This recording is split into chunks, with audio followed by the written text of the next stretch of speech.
صلوا على خير الأنام المصطفى بدر التمام صلوا عليه وسلموا يصفى لنا يوم الزحام صلوا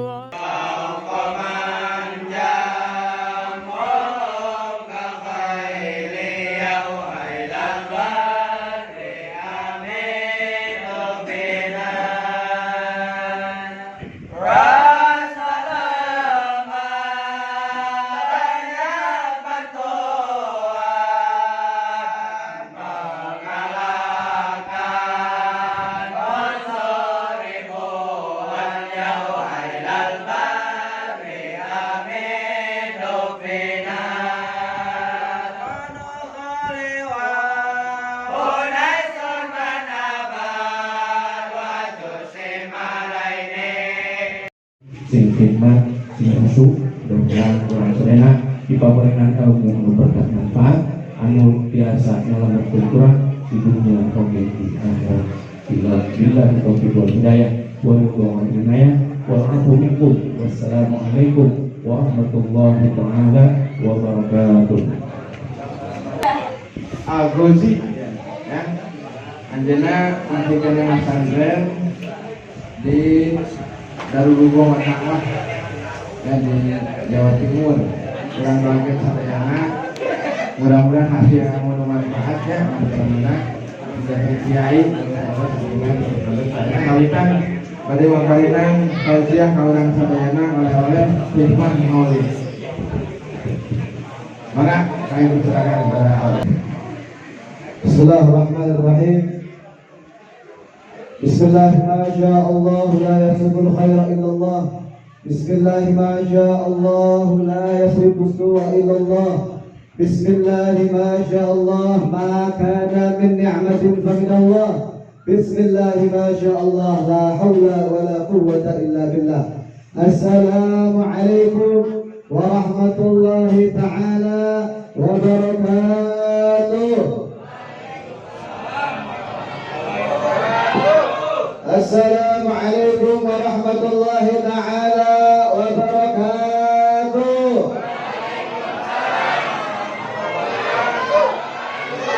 Yang jawab salam mudah-mudahan bisa pergi ke Mekah, amin. Tawaf di Ka'bah, amin.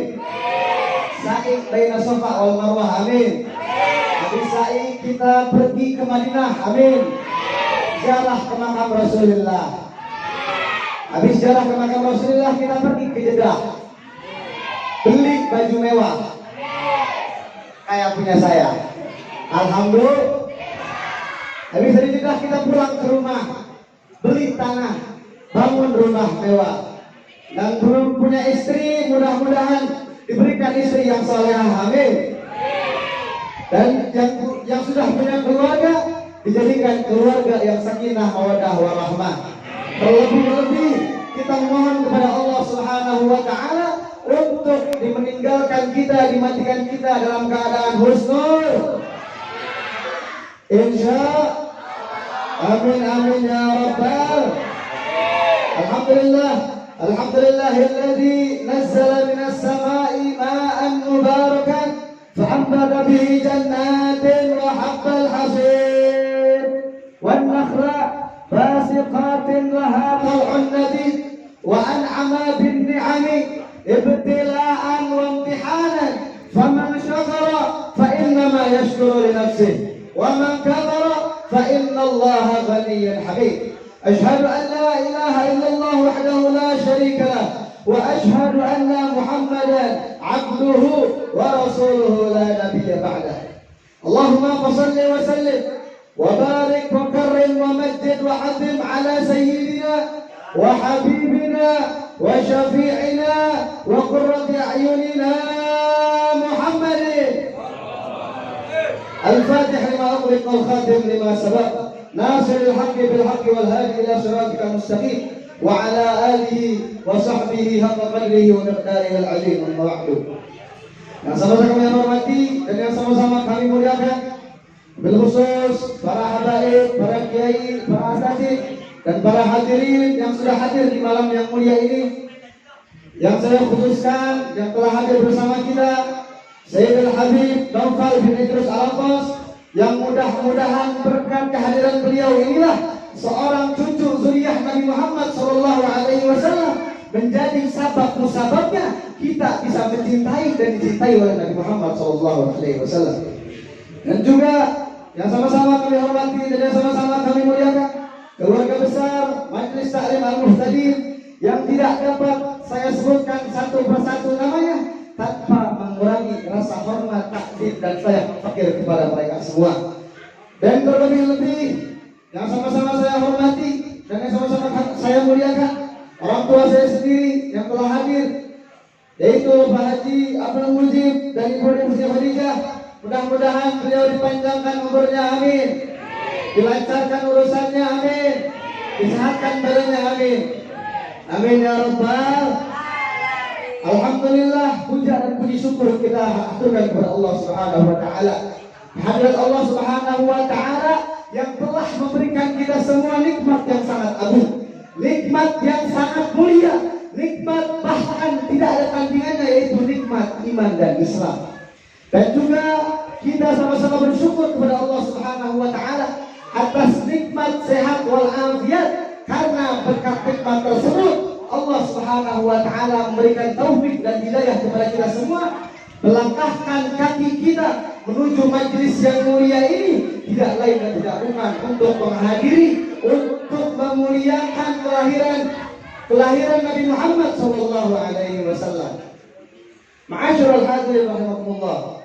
Salawat serta salam tidak lupa sama-sama kita curahkan kepada panutan kita, kepada suri tauladan kita, kepada seseorang yang kita harapkan syafaatnya nanti di yaumil qiyamah. Siapa lagi kalau bukan Sayyidina Muhammad yang telah membawa kita dari zaman gelap gulita hingga zaman terang seperti ini. Alhamdulillah, pada malam hari ini kita sama-sama berkumpul di tempat yang mulia ini tidak lain dan tidak bukan untuk memperingati kelahiran baginda Nabi besar Muhammad sallallahu alaihi wasallam. Niat dan tujuan kita jangan lupa, yaitu untuk menambah rasa mahabbah cinta kita kepada Nabi Muhammad sallallahu alaihi wasallam. Allah Subhanahu wa taala berfirman dalam Quran, A'udzu billahi minasyaitonir rajim. Bismillahirrahmanirrahim. Qul bi fadlillahi wa bi rahmatihi fabidzalika falyafrahu huwa khairum mimma yajma'un. Artinya apa? Qul bi fadlillahi wa bi rahmatihi, katakanlah wahai Muhammad, bi fadlillah, dengan karunia Allah dan dengan rahmatnya, maka dengan itu berbahagialah, maka itu lebih baik daripada apa yang mereka kumpulkan daripada dunia. Ditafsirkan oleh sahabat Abdullah bin Abbas dalam kitab Haflatul Maulid karangan Abu Said Muhammad bin Alawi al-Maliki al-Hasani, yang nama kitabnya Haulul Ihtifal Bidzikri Maulid Syahid. Beliau menafsirkan bahwasanya yang dimaksudkan fadl di sini yaitu karunia Allah berupa ilmu pengetahuan, dan yang dimaksudkan dengan rahmat Allah di sini yaitu Nabi Muhammad sallallahu alaihi wasallam. Sebagaimana Allah berfirman dalam ayat yang lain yang berbunyi, "Wa ma arsalnaka illa rahmatan lil alamin." Tidaklah aku ciptakan engkau wahai Muhammad kecuali untuk menjadi rahmat bagi seluruh alam semesta. Alhamdulillah, kita dapat menjadi umat Nabi Muhammad sallallahu alaihi wasallam, yaitu umat yang sangat mulia, umat yang paling mulia di antara umat-umat yang lain. Maka pada malam ini kita sama-sama berkumpul untuk merayakan hari lahir beliau, untuk menambah rasa cinta kepada beliau. Yaitu di sini ada dua cara. Yang pertama dengan memperbanyak salawat kepada Nabi Muhammad sallallahu alaihi wasallam. Salawat ini merupakan suatu amalan yang tidak akan mungkin ditolak oleh Allah Subhanahu wa taala.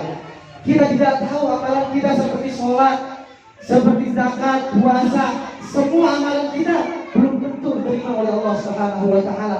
Akan tetapi hadirin, sholawat ini merupakan suatu amalan yang amalan tersebut pasti diterima oleh Allah Subhanahu wa taala.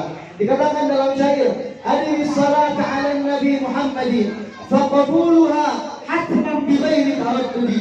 a'maluna bainal qabuli wa raddiha illa salata 'ala Nabi Muhammadin. Ayo salat 'ala Nabi Muhammadin, perbanyaklah salawat kalian kepada Nabi Muhammad sallallahu alaihi wasallam. Faqabuluha hatman bi ghairi taraddudi, maka diterimanya salawat kita tersebut tidak lagi diragukan karena pasti diterima oleh Allah Subhanahu wa taala. A'maluna bainal qabuli wa raddiha, amal-amal kita seperti sholat, zakat, semua amal yang kita kerjakan bainal qabuli wa raddiha, kita tak tahu amal tersebut diterima apa enggak sama Allah Subhanahu wa taala. Kemudian apa? Illa salata 'ala Nabi Muhammad, kecuali salawat kepada Nabi Muhammad sallallahu alaihi wasallam. Maka dari itu saya mengajak, mari kita ungkapkan rasa cinta kita kepada Nabi Muhammad pada malam yang mulia ini. Kita sama-sama bersalawat kepada Nabi Muhammad sallallahu alaihi wasallam. Sallallahu ala Muhammad, sallallahu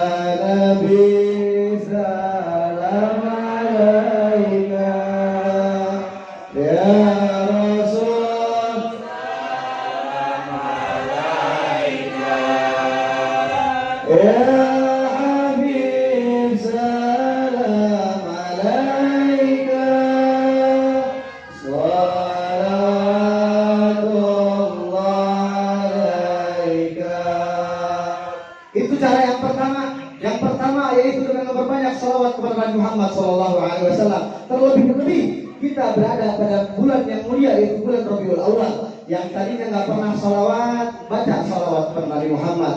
Yang tadinya pergi dari rumahnya ke masjid, nggak baca apa-apa, lebih baik kita membaca salawat kepada Nabi Muhammad sallallahu alaihi wasallam. Yang tadinya ketika berangkat dari rumahnya ke tempat kerjanya nggak ngapa-ngapain, maka basahilah, banjirilah lisannya dengan bersalawat kepada Nabi Muhammad SAW.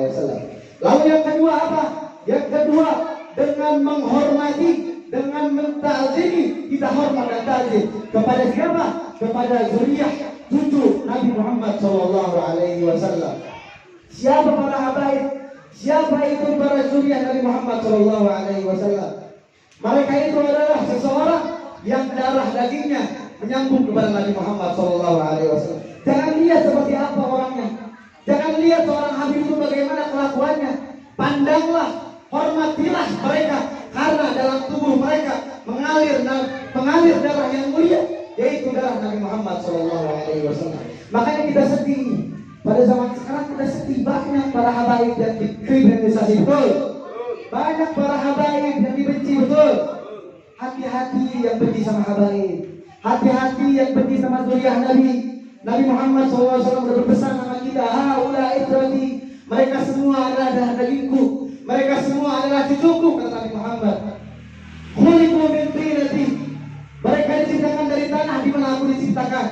Ruziku ilmi wa fahmi wa ilmi, mereka diberikan pemahaman dan ilmu. Fawailun lil mukadzibina bi fadlihim, maka celaka bagi orang yang mengingkari keutamaannya, celaka bagi orang yang memusuhinya, celaka bagi orang yang sampai menumpahkan darahnya.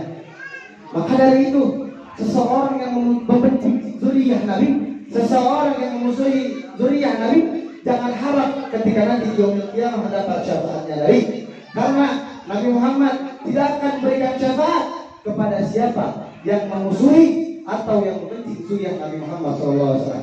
Contohnya gini aja Pak, Bapak punya anak, kemudian anak Bapak dimuliakan oleh orang lain, kira-kira senang apa enggak?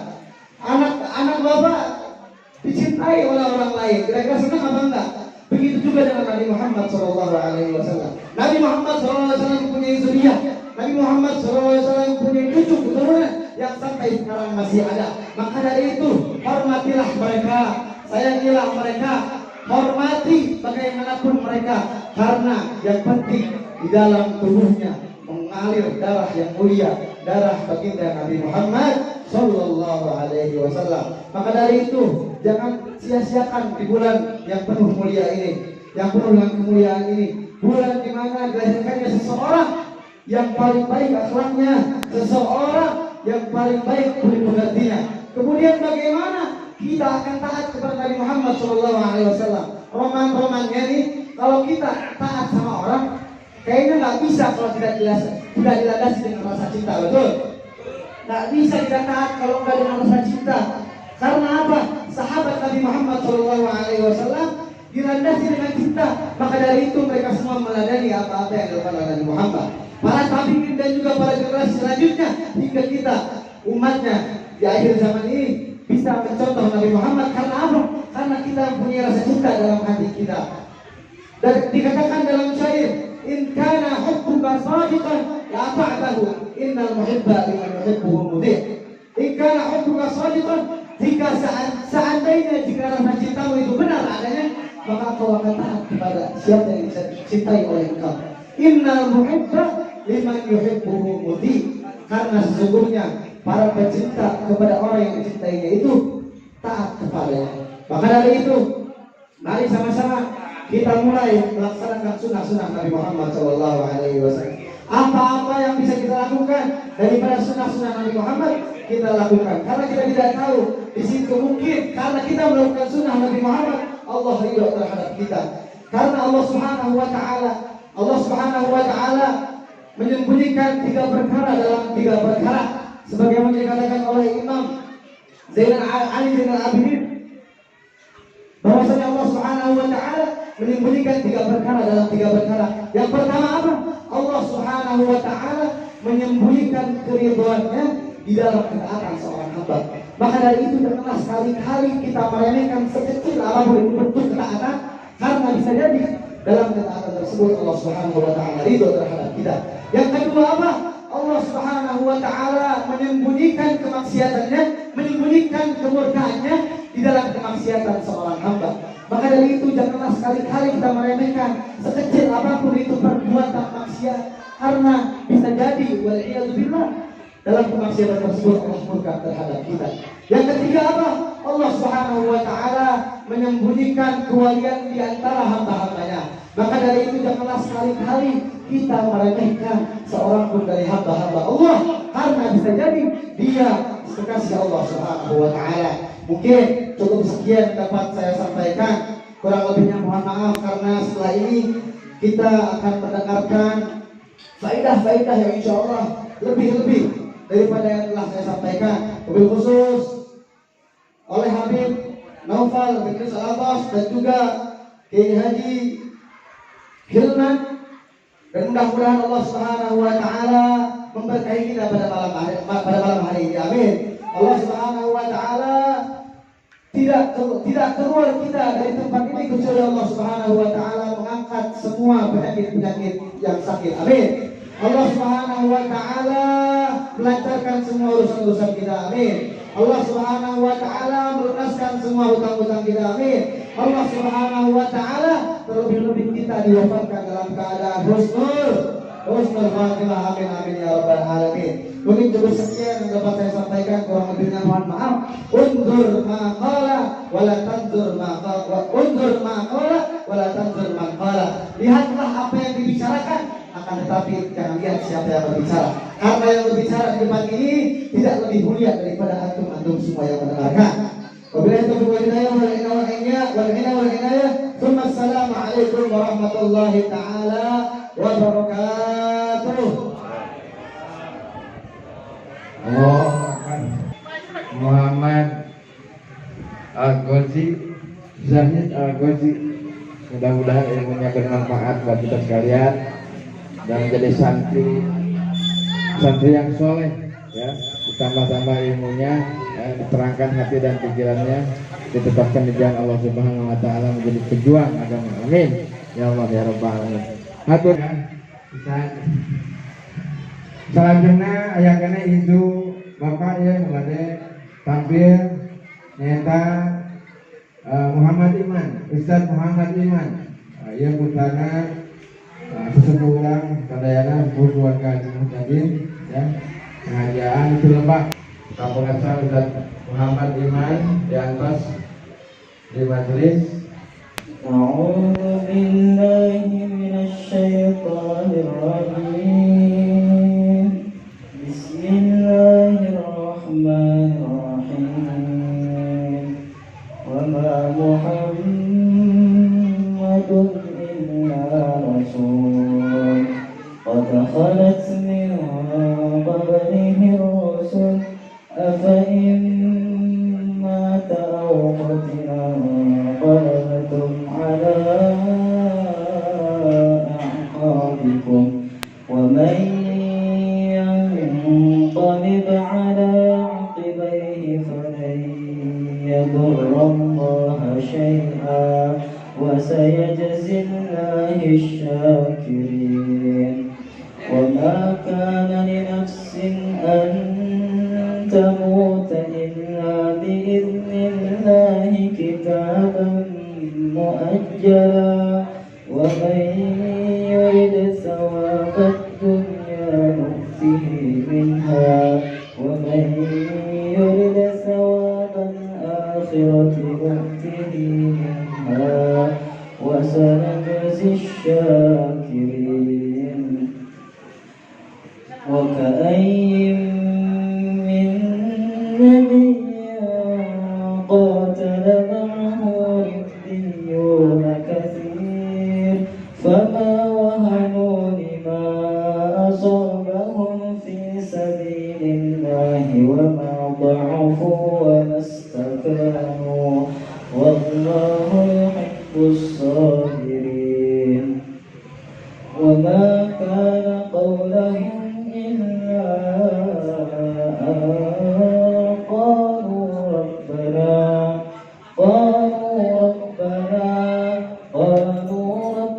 اغفر لنا ذنوبنا في أمرنا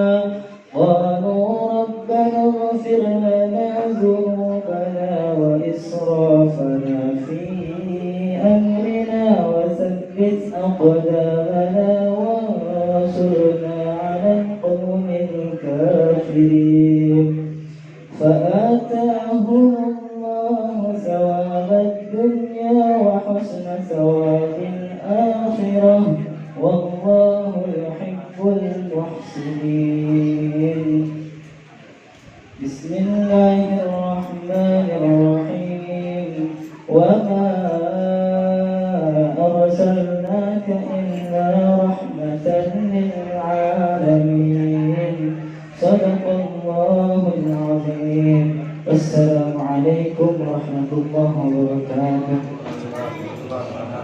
Waalaikumsalam warahmatullahi wabarakatuh. Bismillahirrahmanirrahim. Alamin. Hatur nuhun ka Ustaz Iman keparantos maoskeun qiraat. Mudah-mudahan jatuh berkah urang sadayananya nu ngadaongkeunna. Ieu Ustaz Iman teh ayeuna gaduh aktivitasna ngabimbing pengawasan ibu bapak, uyut bapak ya. Enten putra putrina atau ibu bapak dibimbing ngawasna pengawangi ku Ustaz Iman putra anu kadua anu katilu bikin ulang sadayana. Para waliadin sadayana menginjak pada acara tausiah maulid anu kadua. Insyaallah urang sadayana bari dipaparinan tausiah hikmah maulid guru urang sadayana nuti makom ngagaduhan pondok pesantren nya di Ciawi, di Gang Rulita Ciawi. Alhamdulillah para tumping kapangarsa mama nanti Ciawi mangga nyemangakeun waktos saluas-luasna bikin kaparinan tausiah. Orang sadaya mangga nyangakeun.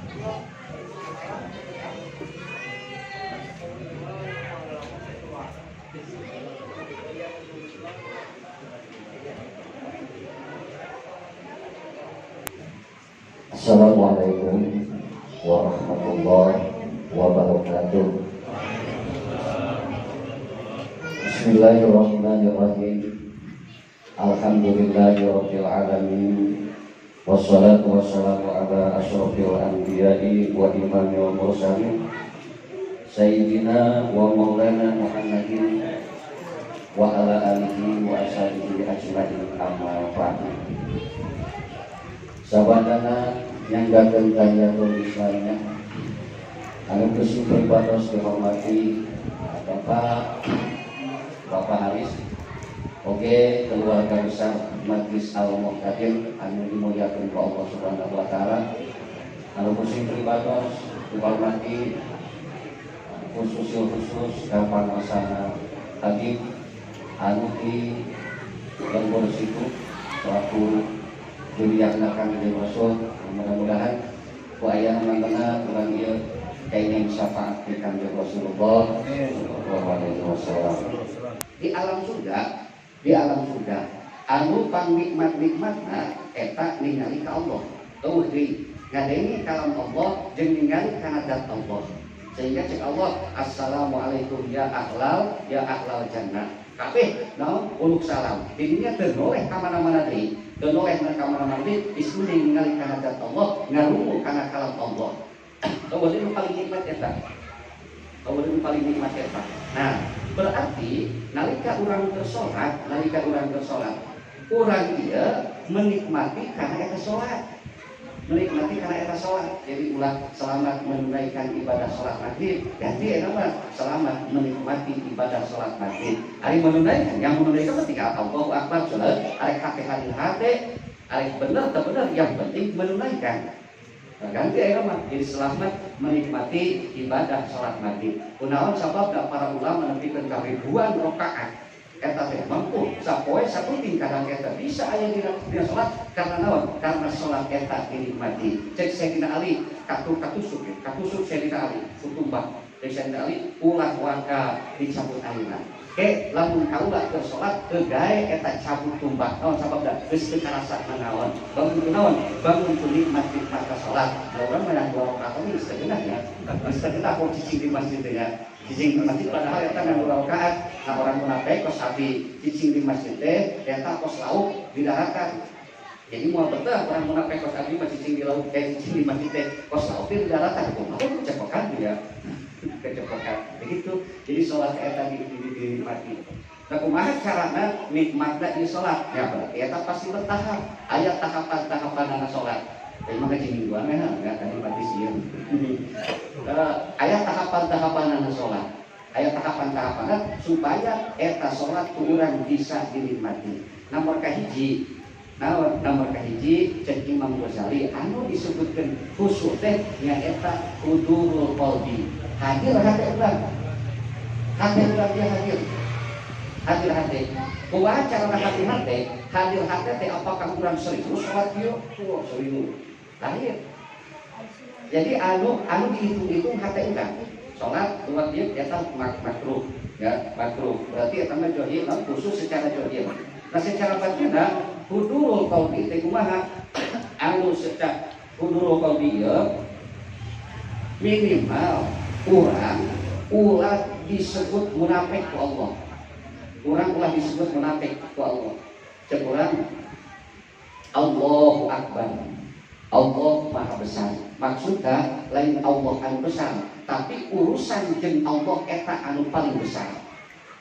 Allahu Akbar. Nah urang ayeuna misalkan teh mah teu muka warungah kitu lah urusan dunia, tapi urusan jeung Allah besar. Allahu Akbar begitu maksudnya. Urusan jeung Allah besar. Allahu Akbar. Terus orang baca doa kita, inna sholati wa nusuki wa mahyaya wa mamati lillahi rabbil alamin. Saya sudah sholat hati, ibadah hati karena Allah. Cek Allah bohong siap. Allahu Akbar, Allahu Akbar. Katakan inna sholati wa nusuki pun hati orang geus kana biasa ya. Hati orang geus kana biasa kadang-kadang lamun pokona naon teu sholat eta sok juga. Cek Allah siap bohong, munafik. Nah, fungsina hudurul qalbi minimal urang ulah disebut munafik ku Allah, ulah disebut bohong ku Allah. Berarti kumaha? Hudurul qalbi eta bacaan sumut urang tuturkeun ku hate urang. Tuturkeun timimiti Allahu Akbar lebihkeun ka assalamualaikum deui tuturkeun tah eta bacaan. tuturkeun cek urang Allahu Akbar dina hate urang Allahu Akbar. Wah bener ya hate jeung sumurna bener. Bismillahirrahmanirrahim jeung sumur urang hate urang ini urang Bismillahirrahmanirrahim Alhamdulillahirabbil alamin hate urang diluan Alhamdulillahirabbil alamin Arrahmanirrahim hate urang diluan. Kira-kira lamun hate urang nutur-nutur sumur malaung mau salat mau lihat karena mana moal sabab hati orang dia nuturkan karena sebab kaitan itu karena bulu kauti hadir hati kau kan dimimiti Allahu Akbar hati Allahu Akbar kabiro hati orang ini luar Allahu Akbar kabiro walhamdulillahi katsiro hati orang ini luar walhamdulillahi katsiro wa subhanallahi bukratan wa asila. Terus ketika bikin ka Allah Akbar sujud subhana rabbiyal a'la wa bihamdi hati urang subhana rabbiyal a'la wa bihamdi. Tuh hati urang subhana rabbiyal a'la sumur urang oge subhana rabbiyal a'la. Lamun misalkan sumur urang subhana rabbiyal a'la hati urang ka mana-mana nah berarti kan berlawanan cek Allah ongkoh maha suci aing anu maha luhur dina sagala-galana tapi hati sia kalakah kana beas deui wae karena bias deui wae. Tapi lamun walaupun orang terpaham makna minimal orang telah disebut pembohong Allah telah minimal. Jadi orang teh sholatnya jujur orang sholatnya ke Allah jujur. Nah jelema ikhlas belum tentu jujur. Anu jujur pasti ikhlas. Jadi sidik dia jujur dia pangkatna leuwih luhur tibatan ikhlas. Setiap anu ikhlas belum tentu jujur. Anu jujur eta belum tentu ikhlas. Nah enak orang sholat geus teu kacampuran kunaon-naon karena Allah karena aing diparentah salat Allahu Akbar ikhlas berarti jujur tetap salatna jeung sumur tajinna salati wa nusuki bahwa salat kaula jeung ibadah kaula. Nah sunnah ngomong kitu hatena karena biasa wae nah berarti teu jujur. Tapi lamun sumur urang inna sholati hati urang inna sholati barang hati dengan sumur kata barang tak kata itu karena kudu kopi. Nah kira-kira ini di sholat lebih ke akhir lamun itu melawan mual dan terus mikiran dia nutur sumur urang nuturkeun sumur terus ditutur kamu akan kedanan sholat teh hiji eta. Nomor kedua jeung Imam Ghazali tafaqih paham naon anu dibaca kurang teh paham ya minimal orang terpaham aya we tah hiji walaupun teu hoge minimal orang ulah disebut pembohong ku Allah. Kadua taqwa paham naon anu dibaca kurang waktu keur salat teh urang paham karena kan salat ieu urang munajat berarti mulai munajat urang aya komunikasi jeung Allah. Sedangkan anu dibaca kurang teu paham coba Allahu Akbar Rabbi firli Gusti hampura abdi warhamni Gusti rahmat abdi kudunan salat teh warzuqni Gusti rizqan abdi geus beda salat minta rezeki padahal tadi juga saya warzuqni mana tuh tadi geus asma itu Gusti rizqan abdi tadi tafakumin usahakeun paham anu dibaca kurang eta paham Rabbi firli warhamni warzuqni warhamni teh eta naon artina supaya salat teh naon supaya salat teh gedaheun gitu mah nikmat salat teh gitu mah geunan tuluy naon deui cek Kang Imam Ghazali nomor katiluna supaya salat urang ieu khusyuk kunaon takdir ngagukeun urang yang harapan bapak urang jeung bapak camat pasti beda yang harapan bapak camat dan bapak gubernur pasti beda pengagunganana. Yang harapan menteri dan presiden pasti beda. Oke. Yang harapan presiden geus kumaha urang ya ngagungkeunna ngahormatna geus leumpang oge kutuur leumpang ieu kutuur lain geus kusukur deui kutuur ka eta ngahormat ka presiden teh sakitu presiden urang di Indonesia nah komo ieu hareupeun Allah ieu raja. Tiap raja pasti eta raja Allah. Indonesia rajana Pak Jokowi sahana Allah komo di urang ieu ka Allah ya urang mah salat teh biasa we make baju biasa nya ngamuliakeun ka Allah begitu urang salat Allahu Akbar pas anu teu boga dosa padahal eta hate urang ya di ka Allah mah ya hate nah contohna kunaon make sunat make baju anu panghalusna make sesengitan eta urang kan yang halupan ka raja kan beraku eleh punya halupan ka bapak bupati ieu mah yang halupan Allah raja na raja ka aya takjim geus beres takjim nah tuluy aya roja ieu naon roja ieu boga harapan gede. Jadi ketika orang sholat, walaupun orang sholat tebener, ibadah orang dia tebener, tapi boga harapan gede dina hati orang dia bakal diterima ku Allah. Tapi waktu ke sholat orang boga harapan gede roja. Naon deui tuluy na hau dia naon hau teh sieun waduh ya aing sholat sieun teu diterima ku Allah ieu ibadah sieun teu diterima ku Allah timbulah urang ieu nyaan kana ibadah nomor terakhir hayaun era urang yang harapan Allah teu boga ka era urang lamun boga salah ka bawah arek balik sieun teu pasti sieun era teu era wah, aing boga hutang kasih itu berarti orang boga salah ya. Arek kapan teh? Era ulang ya, aing boga hutang. Era. Nah, orang ka Allah unggal detik urang maksiat. Unggal detik da urang, unggal detik itu bisa nyukuran kana nikmat Allah. Nyukuran kana nikmat Allah karena setiap napas dihisab, kalupur dihisab, kahanap dihisab, kalupur dihisab. Tah, dina waktu keur napas dihisab dia urang teh naon? Dipakai tasawuf karena kebenaran apakah hati urang malawi nah berarti urang unggal poe ieu urang boga salah tapi begitu urang asup salat menghadap ke Allah kaya urang ieu teu boga salah maka salat teh biasa wae maka Sayyidina Ali lamun misalkan asup waktu salat tias koneng naon waduh ieu boga salah sedengkeun urang arek menghadap ka Allah tah lamun timbul anu genep eta maka salat urang eta disebut khusyuk cek Imam Ghazali khusyuk karena dunia timbul kenikmatan salat teh geuna sebab salat eta benar tapi walaupun salat urang teu bener ya ku barokahna maulid ku barokahna Kanjeng Rasul dan mudah-mudahan urang eta masih disyafaatan ku Allah Subhanahu wa taala walaupun urang teu bener salat urang ngalamun salat urang teu paham kana artina oge teu urang unggal poe eta tukang durhaka tapi begitu salat urang eta teu era ku Allah. Para hadirin sadayana mudah-mudahan aya manfaatna ya. Kirang mangkuna nyuwun jadi hapunten. Assalamualaikum warahmatullahi wabarakatuh. Ini terus kelompok yang sudah ada hadir di tengah-tengah kita. Pak Yartaballah, ya Habib.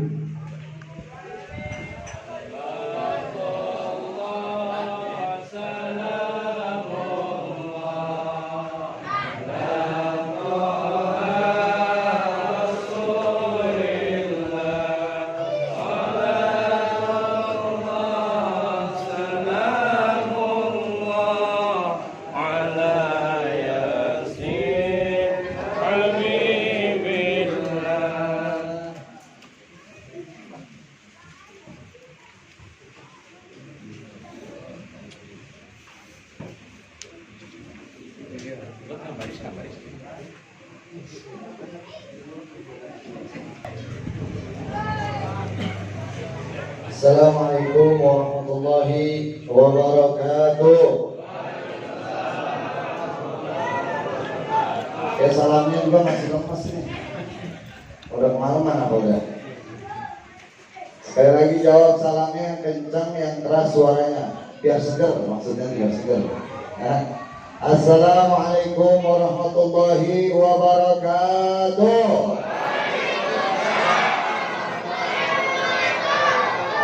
Bismillahirrahmanirrahim. Hadana bi'amdihi muhtari man da'ana ilaihi bi'idhni wa qad nadana labbaika ya man dalana wa hadana. Allahumma salli wa sallim ala sayyidina Muhammad wa ala ali sayyidina Muhammad الفاتح لما أغلق والفاتح لما سبق ناصر الحق بالحق والهادي إلى صراطك المستقيم وعلى آله وصحبه حق قدره ومقداره العظيم. Alhamdulillah rabbil alamin. Malam hari ini kita berkumpul bermuajahah dalam rangka mencari ridhonya Allah Subhanahu wa taala. Semoga apa yang tadi kita bacakan mulai dari maghrib kita bacakan Ratibul Aqdas, kemudian baca Maulid Al-Yaulani, semoga itu semua menjadi sebab-sebab kumpulnya kita di sini mendapatkan limpahan rahmatnya Allah Subhanahu wa taala. Dan terlebih lagi sebab-sebab kita berkumpul untuk merayakan manusia yang agung, yang paling mulia, yang diagungkan oleh yang maha agung, yakni Maulid Nabi besar Muhammad sallallahu alaihi wasallam. Kemudian salam hormat al-faqir kepada antum-antum sekalian. Semoga kita doakan guru-guru kita yang hadir di sini, semoga Allah panjangkan umurnya, disehatkan badannya, diberikan rezeki yang halal, yang berkah, yang banyak, tanpa harus susah mencarinya. Amin ya Allah ya Rabbal Alamin. Malam hari ini kita merayakan Maulid Nabi besar Muhammad sallallahu alaihi wasallam. Kenapa kita merayakan Maulid? Karena Allah Subhanahu wa taala yang mengatakan dalam firman-Nya di dalam Al-Qur'an Al-Karim, Allah menyatakan qul bi fadlillah wa bi rahmatihi fa bidzalika falyafrahu huwa khairu mimma yajma'un. Allah yang menyatakan, katakanlah, yakni kepada umatmu apabila kepada Nabi Muhammad, katakan berubah apabila kita nih umat Nabi Muhammad ketika mendapatkan fadilah, mendapatkan apa? Mendapatkan karunia dari Allah Subhanahu wa taala. Kehidupan ini fadilah dari Allah, dijadikan manusia ini dari Allah Subhanahu wa taala. Kemudian juga apabila mendapatkan rahmatnya Allah begitu luas terhadap kita, kasih sayangnya sehingga kita jadikan umat Nabi Muhammad. Dan dikatakan lagi, dengan hal demikian maka kalian bergembiralah. Mana yang dikatakan dengan Nabi Muhammadnya? Mau bergembira apa hubungannya dengan Maulid? Di dalam tafsir-tafsir banyak ulama kita yang menafsirkan, ketika menafsirkan birahmati adalah ketika engkau mendapatkan rahmatnya Allah. Siapa rahmatnya Allah? Dikatakan dalam ayat yang lain, Allah Subhanahu wa taala berfirman, "Wa ma arsalnaka illa rahmatan lil alamin." Jadi siapa yang disebut wa ma arsalnaka? Dan tidaklah aku utus engkau. Siapa? Nabi Muhammad sallallahu alaihi wasallam. Untuk apa? Untuk seluruh alam. Maka dikatakan lagi dalam ayat tersebut, huwa khairu mimma yajma'un. Bergembiranya kita dikatakan Allah itu lebih baik dari apa yang kalian kumpulkan. Gembiranya doang nih. Maka bergembiranya ini menjadi kewajiban. Apa? Perintah Allah. Apabila kalian dapat fadilah, kemudian dapat rahmat. Rahmatnya apa? Diturunkan Nabi Muhammad adalah rahmat dari Allah. Kemudian kita jadi umat Nabi Muhammad, ini rahmat terbesar dari Allah Subhanahu wa taala. Kemudian Allah katakan tadi, wa khairu mimma yajma'un. Apa yang sudah kalian kumpulkan coba? Harta kita, ada yang punya sawah, ada yang punya pabrik, ada yang punya gedung, ada yang punya segala macam, punya anaknya banyak, ada istrinya. Apa yang sudah kita kumpulkan tidak menjadi lebih baik. Kalau apa? Kalau enggak bersyukur, bergembira atas lahirnya Nabi Muhammad. Saya mah nggak punya apa-apa, saya miskin. Tapi apa yang sudah dikumpulkan? Saya cuma beribadah. Ibadahnya apa? Saya ngaji, saya sholat, saya puasa, saya berhaji, saya umrah. Sudah dikumpulkan ibadah tersebut, ya. Tapi kalau nggak gembira dengan lahir Nabi Muhammad, nggak dikatakan huwa khairu mimma yajma'un. Ibadahnya kita nggak menjadi lebih baik kalau kita nggak gembira atas lahirnya Nabi besar Muhammad sallallahu alaihi wasallam. Jadi ini yang pertama. Yang pertama hendaknya kita ambil dari ayat tersebut, gembiranya adalah kewajiban yang Allah perintahkan. Jadi gembiranya wajib. Cara gembiranya itu yang sunnah. Ketika datang bulan Maulid, saya puasa, bagus. Ketika datang bulan Maulid, saya menghatamkan Al-Quran, bagus. Dan ketika datang bulan Maulid saya sedekah, bagus. Dan ketika datang Maulid ini bulan Rabiul Awal, saya beli baju yang baru, yang bagus, yang bersih dengan niat untuk mengagungkan hari kelahiran Nabi Muhammad. Itu pun bagus. Sekecil apapun yang kita laksanakan untuk memeriahkan dan juga mengagungkan kelahiran Nabi Muhammad, huwa khairu mimma yajma'un. Jadi itu lebih baik dari apa yang kita kumpulkan. Jadi dikatakan bahwasannya kalau caranya ini macam-macam, selagi caranya tidak bertentangan dengan syariat, dibolehkan.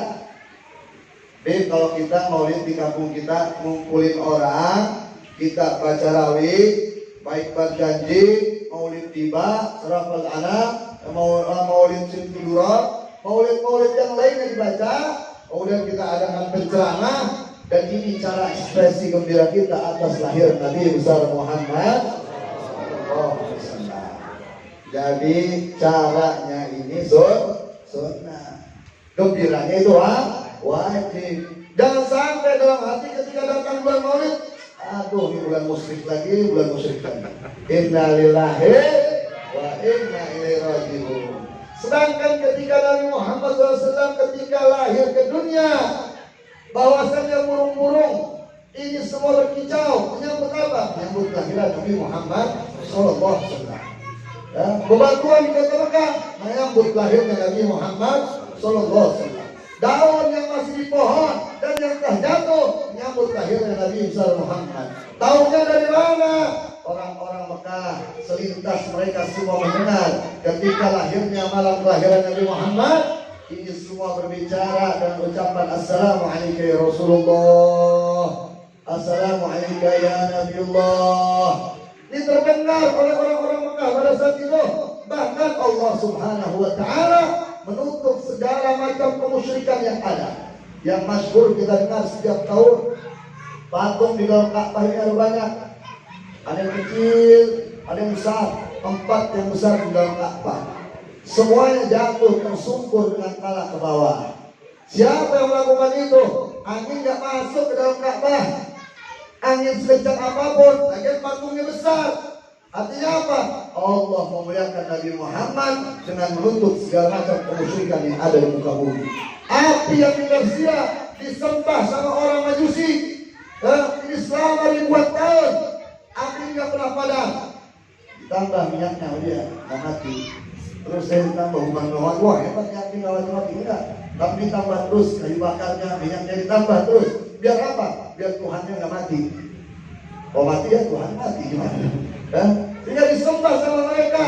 Tapi seketika lahir Nabi Muhammad, itu pun mati saudara. Tembok-tembok yang dibanggakan oleh orang-orang Yahudi, tembok yang besar, runtuh seketika. Yang tadinya jin bisa berbolak-balik untuk melihat catatan-catatan malaikat yang akan terjadi esok hari kepada bulan-bulan. Maka ketika lahir Nabi Muhammad ditutup oleh Allah Subhanahu wa Ta'ala. Artinya apa?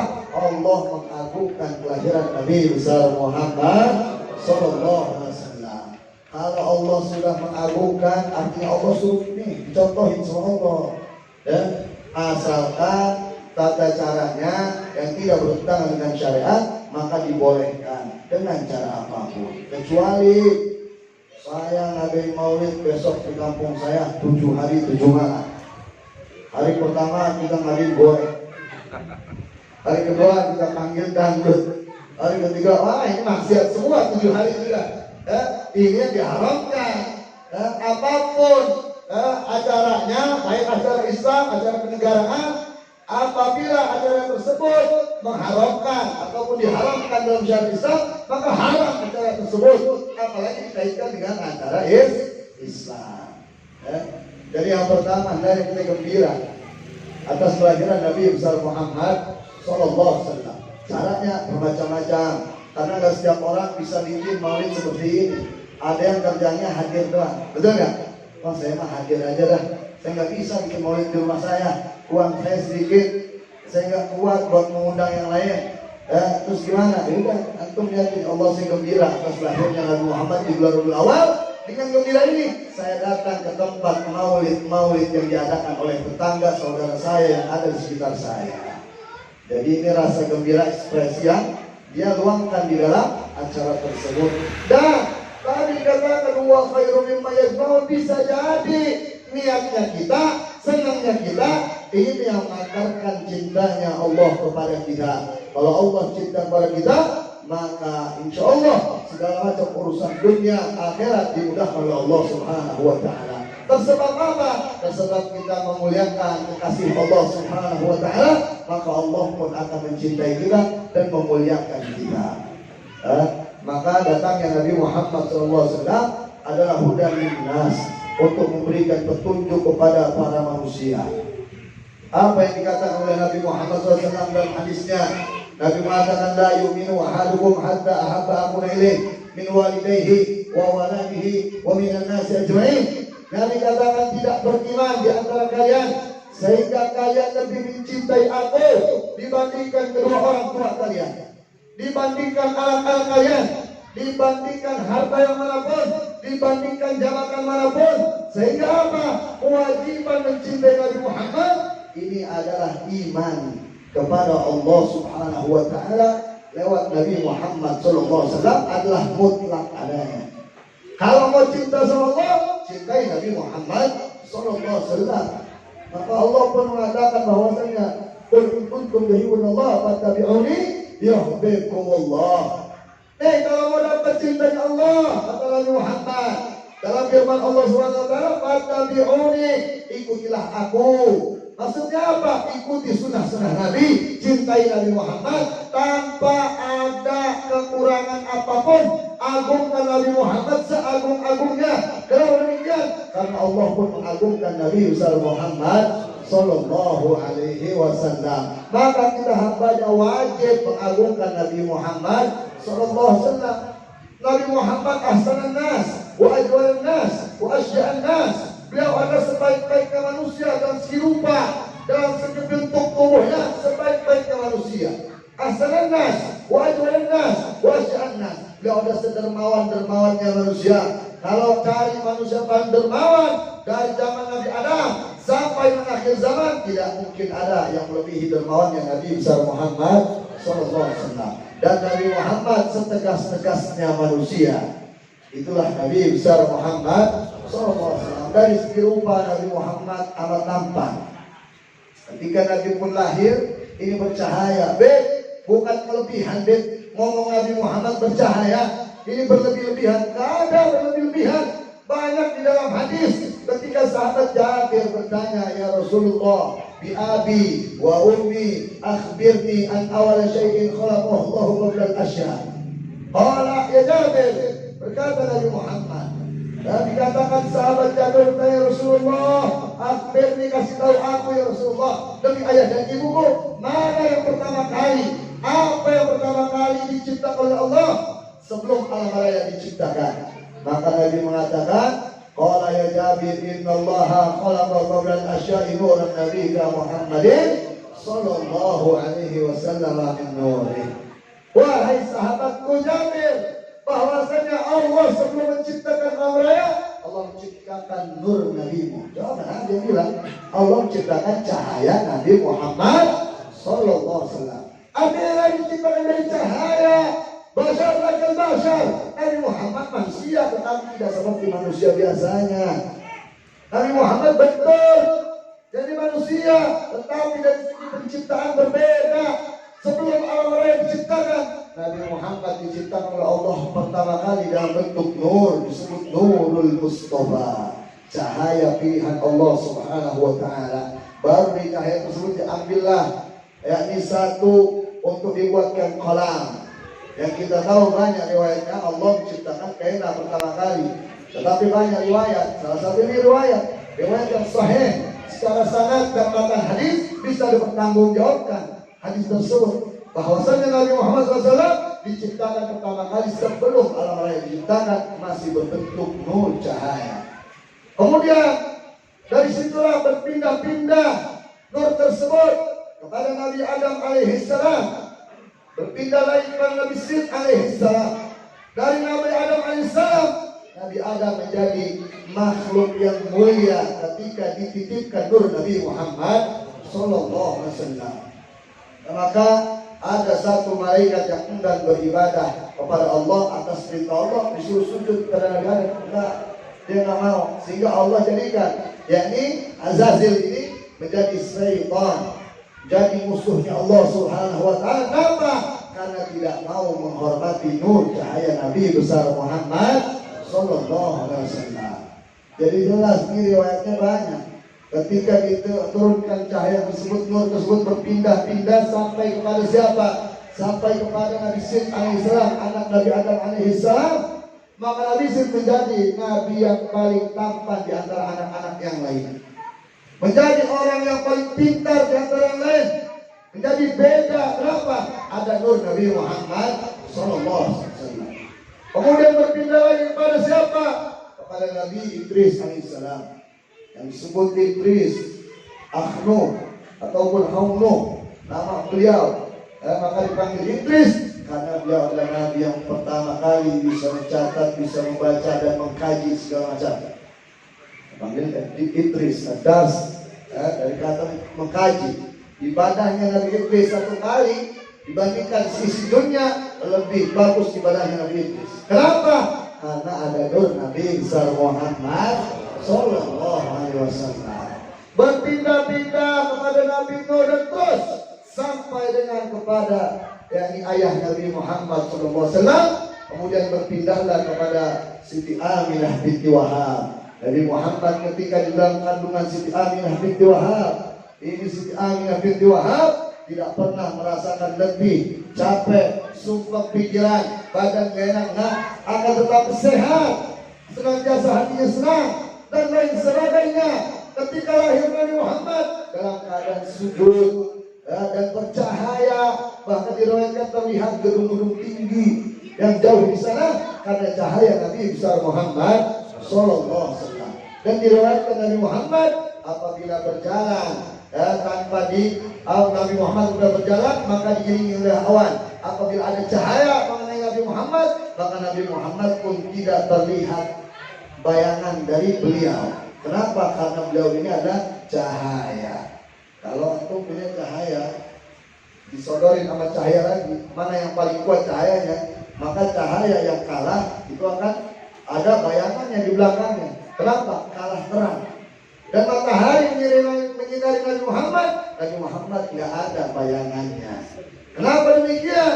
Karena beliau tercipta dari nur, dari cahaya. Maka jangan samakan dengan manusia biasa. Dalam kehamilannya berbeda, dalam kelahirannya pun beliau bersujud kepada Allah, dalam keadaan pusar yang sudah terputus, dalam keadaan yang sudah disunat, dalam keadaan bersujud dan mengucapkan hamdalah kepada Allah Subhanahu wa taala. Ketika disusui oleh Halimah Sa'diyah, beliau sallallahu alaihi wasallam enggan ketika dipindahkan kepada susu yang lain. Artinya apa? Nabi Muhammad menyusul sebelah kanan, Halimah Sa'diyah apabila mau memindahkan sebelah kiri, beliau pun enggan membuka mulutnya. Kenapa? Karena ini adalah hak dari saudara sesusunya. Itu masih kecil aja Nabi Muhammad tahu mana haknya, mana yang buka. Maka kalau dibilang Nabi Muhammad masih kecil, sekiranya tinggal di Indonesia atau lahir di Indonesia, mungkin bisa jadi Nabi Muhammad ngalong jambu. Inna lillahi wa inna ilaihi raji'un. Kalau ada kiai ustaz ngomong begini, ini salah besar. Jangan samakan Nabi Muhammad dengan yang lain. Secara manusia aja berbeda, cara kehamilan berbeda, secara sumber berbeda. Di mana di zaman dahulu sebelum lahir banyak orang-orang Mekah itu ada tradisi orang-orang ini berzina. Kalau ada perempuan dia taruh bendera di depan rumahnya, maka datang 10 laki-laki yang menggauli dia. Kalau ini perempuan hamil, nanti dipanggil laki-laki 10 tersebut dan dipilih sama perempuan, ente aja dah yang jadi suami saya. Inna lillahi wa inna ilaihi raji'un. Auzubillahi min zalik. Ini kejadian di kota Mekah tersebut. Orang-orang bangsa jahiliyah, tapi apa? Keluarga Nabi Muhammad terbebas dari perkara-perkara tersebut. Jauh dari perkara zina, jauh dari perkara-perkara kotor. Maka lahirnya Nabi Muhammad adalah rahmatan lil alamin. Sudah Allah tentukan kelahiran Nabi Muhammad SAW sebagai rahmat bagi seluruh alam. Maka wajiblah bergembira atas kelahiran Nabi besar Muhammad sallallahu alaihi wasallam. Maka Nabi Muhammad sallallahu alaihi wasallam ini ketika beliau beranjak dewasa, beliau mempunyai wajah yang tampan, matanya pun indah, hitamnya berwarna hitam, giginya pun putih bersih dan rata gigi Nabi Muhammad SAW. Rambutnya pun tinggi, tiga, bagus, hitam rambut Nabi Muhammad SAW. Pundak Nabi Muhammad pun tegak. Kalau berjalan Nabi Muhammad seakan-akan diriwayatkan seperti orang yang turun dari tangga. Nabi jalannya tegak. Enggak mogok ini enggak, tapi tegak jalan Nabi Muhammad SAW. Apabila Nabi Muhammad dipanggil dari belakang, maka nengoklah seluruh badan Nabi Muhammad SAW menandakan akhlaknya Nabi Muhammad SAW. Salatnya Nabi Muhammad SAW diambil oleh para malaikat. Malaikat melihat nih, ada malaikat dulu sujud, ruku, mereka semua sujud, ruku dan sebagainya. Tapi ketika Nabi Muhammad mengerjakan ibadah kepada Allah, maka malaikat melihat bagaimana nih ruku yang paling benar. Ngambil rukunya dari Nabi Muhammad sallallahu alaihi wasallam. Sujud yang benar bagaimana? Melihat sujudnya Nabi Muhammad sallallahu alaihi wasallam. Maka Nabi Muhammad sebaik-baiknya uswatun hasanah, sempurnanya manusia. Kalau mau dilihat orang cara minum yang baik dan benar, lihat minumnya Nabi Muhammad. Jalan yang baik dan benar, lihat jalannya Nabi Muhammad. Mau lihat rumah tangga yang baik dan benar, lihat rumah tangga Nabi Muhammad. Kenapa? Beliau adalah uswatun hasanah, contoh suri tauladan terbaik semuka bumi dari sejak zaman Nabi Adam sampai ke akhir zaman. Lihatlah apa yang dikerjakan Nabi Muhammad, itulah sebaik-baik yang dikerjakan manusia. Maka beliau rahmatan lil alamin, ya, petunjuk bagi manusia, rahmat bagi seluruh alam. Itulah Nabi besar Muhammad sallallahu alaihi wasallam. Maka mencintai Nabi Muhammad maka menjadi wajib. Kalau orang ngaku cinta sama Nabi Muhammad, maka perbanyak sholawat kepada Nabi Muhammad. Cinta doang, enggak sholawat, artinya cintanya masih kadar yang rendah. Apabila dia bersolawat, bila setiap harinya dia 100 kali bersolawat kepada Nabi Muhammad, maka diriwayatkan akan ditulis di keningnya min ahlil jannah. Meskipun sholatnya sedikit, puasanya sedikit, bacaan Qurannya sedikit, sedekahnya sedikit, tetapi ketika dia bersolawat kepada Nabi Muhammad minimal 100 kali dalam sehari, maka apabila dia mati hari tersebut, ketika dia selesai bersolawat 100 kali, insya Allah dia menjadi penghuni surganya Allah Subhanahu wa Ta'ala diberkati salawat Nabi Muhammad sallallahu alaihi wasallam. Betapa agungnya Nabi Muhammad sallallahu alaihi wasallam, betapa mulianya gunung, bebatuan semua menyambut Nabi Muhammad. Bahkan diriwayatkan dalam hadis yang mutawatir, dikisahkan bahwasanya Nabi Muhammad sallallahu alaihi wasallam ketika beliau berkhutbah pada hari Jumat, ini melaksanakan khutbah Jumat, beliau ini berjalan,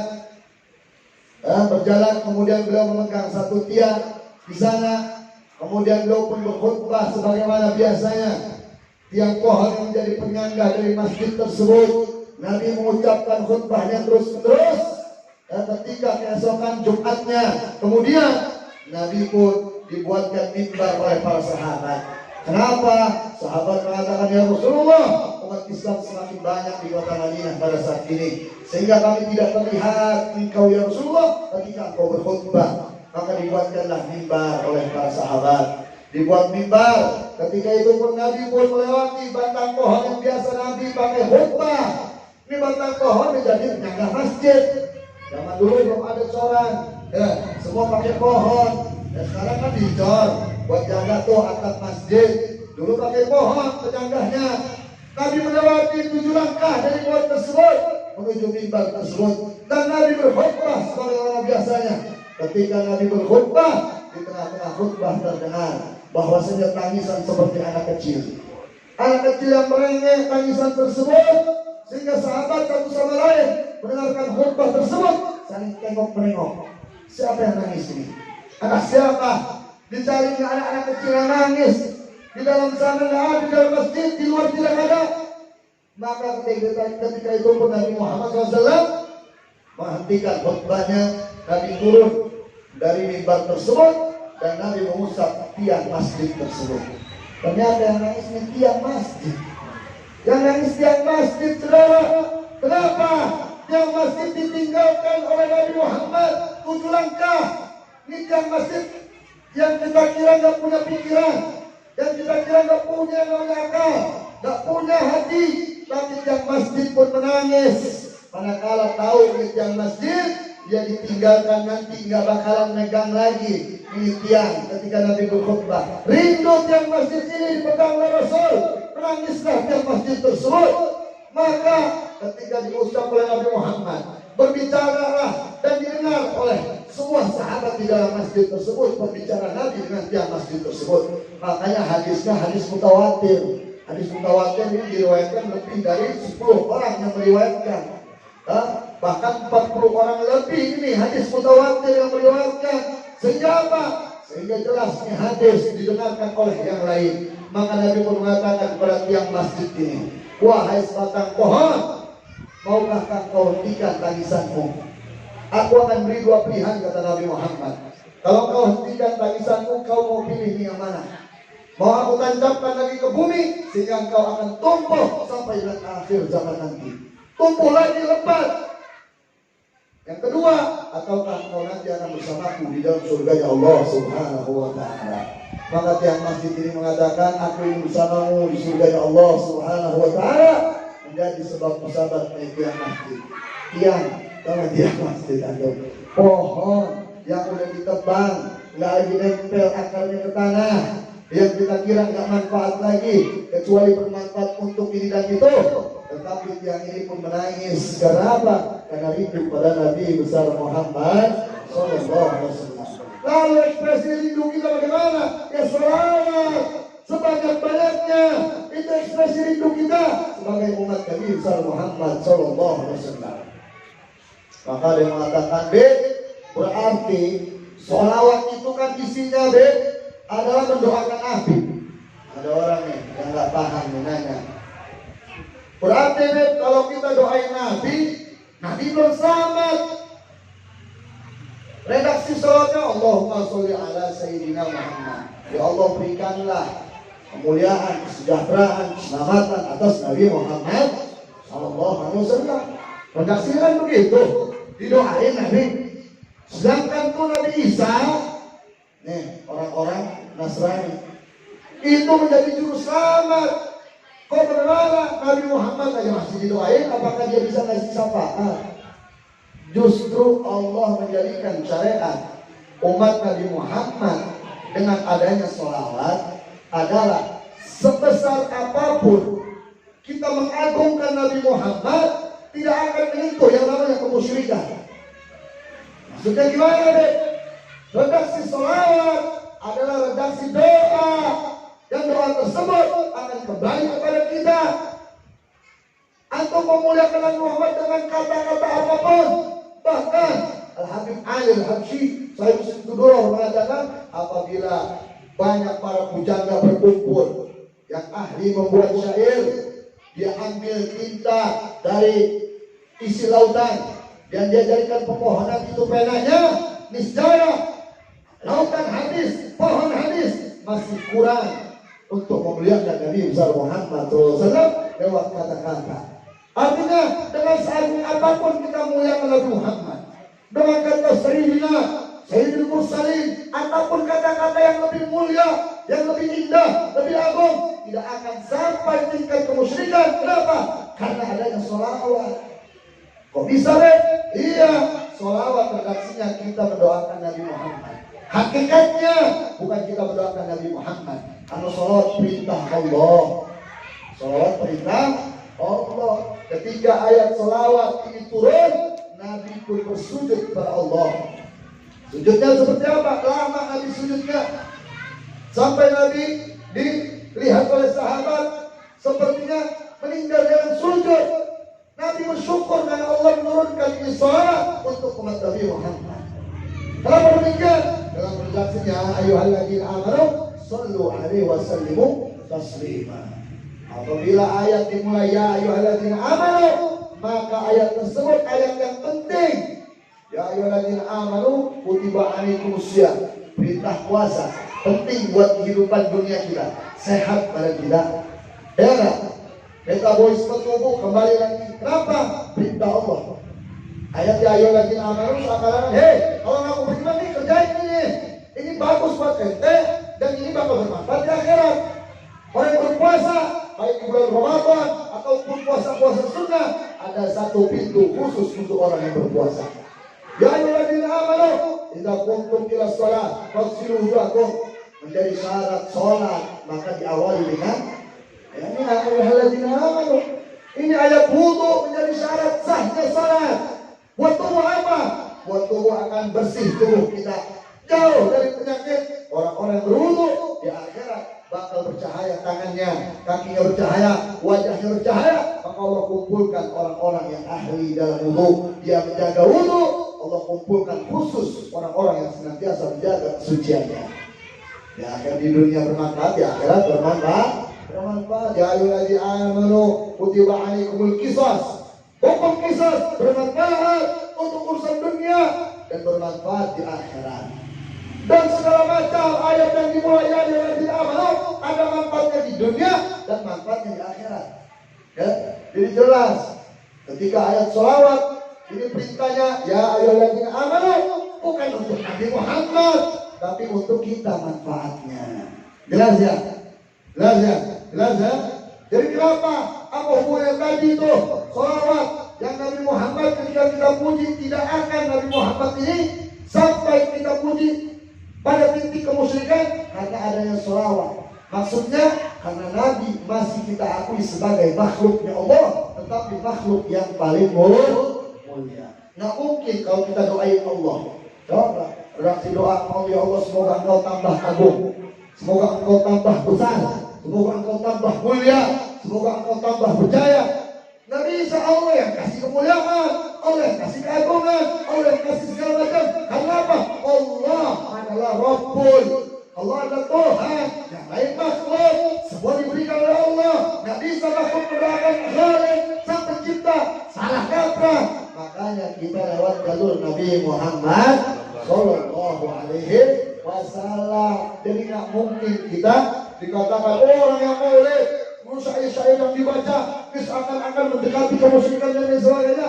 Nah, karena Allah sudah turunkan salat, tidak akan umat Islam menyentuh kepada kemusyrikan karena memuji Nabi besar Muhammad Sallallahu Alaihi Wasallam. Maka dikatakan bahwasanya yakni ketika pohon tersebut diusap oleh Nabi Muhammad, maka pohon tersebut pun meminta untuk dijadikan sahabat yang nanti di surga Allah Subhanahu wa Ta'ala. Bagaimana kita yang mempunyai iman, mempunyai Islam, yang mengaku dekat dengan Nabi, maka ketika kita bersolawat, maka kita pun insya Allah solawat yang minimal sehari semalam 100 kali kita baca, maka kita akan ditulis keningnya min ahlil jannah. Yang kemarin belum solawat, maka hendaknya perbanyak solawat kepada Nabi Muhammad minimal 100. Maka datangnya Nabi Muhammad membawa juga risalah dari Allah, yakni Al-Quranul Karim, sebagai petunjuk dari Allah untuk umat manusia.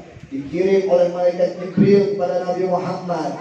Nabi Muhammad mendapatkan Al-Quranul Karim untuk disebarkan kepada umat manusia, bukan hanya untuk umat Islam, tapi umat manusia sebagai apa? Sebagai kitab terakhir yang Allah turunkan dari langit ke muka bumi. Dari Taurat, Zabur, Injil, Al-Quran, dan ada dalam riwayat ada berbagai macam kitab suhuf, yakni lembaran-lembaran firman Allah yang diturunkan kepada nabi-nabi yang Allah kehendaki. Tetapi 4 kitab ini yang wajib kita ketahui. Dan 4 kitab ini dan kitab-kitab yang lain, suhuf-suhuf yang lain, ini semua termaktub tertulis secara meskipun tidak secara teks yang jelas, akan tetapi 4 kitab dan suhuf-suhuf yang lain ini semua rangkumannya ada di dalam Al-Quranul Karim. Menjadi kitab pamungkas akhir zaman adalah Al-Quranul Karim. Maka Allah pun yang menjaga Al-Quran tersebut. Inna nahnu nazzalna dzikra, kata Allah. Semuanya kami menurunkan Al-Quranul Karim. Wa inna lahu lahafizun, dan kami juga yang akan menjaganya. Artinya Al-Quran yang sampai sekarang detik ini di tangan kita, Allah yang menjaganya. Maka pertanyaan anak, kira-kira antum yang hadir di sini, yakin gak Al-Quran masih 1000% datang dari Allah? Yakin gak? Jawab kompak, yakin gak?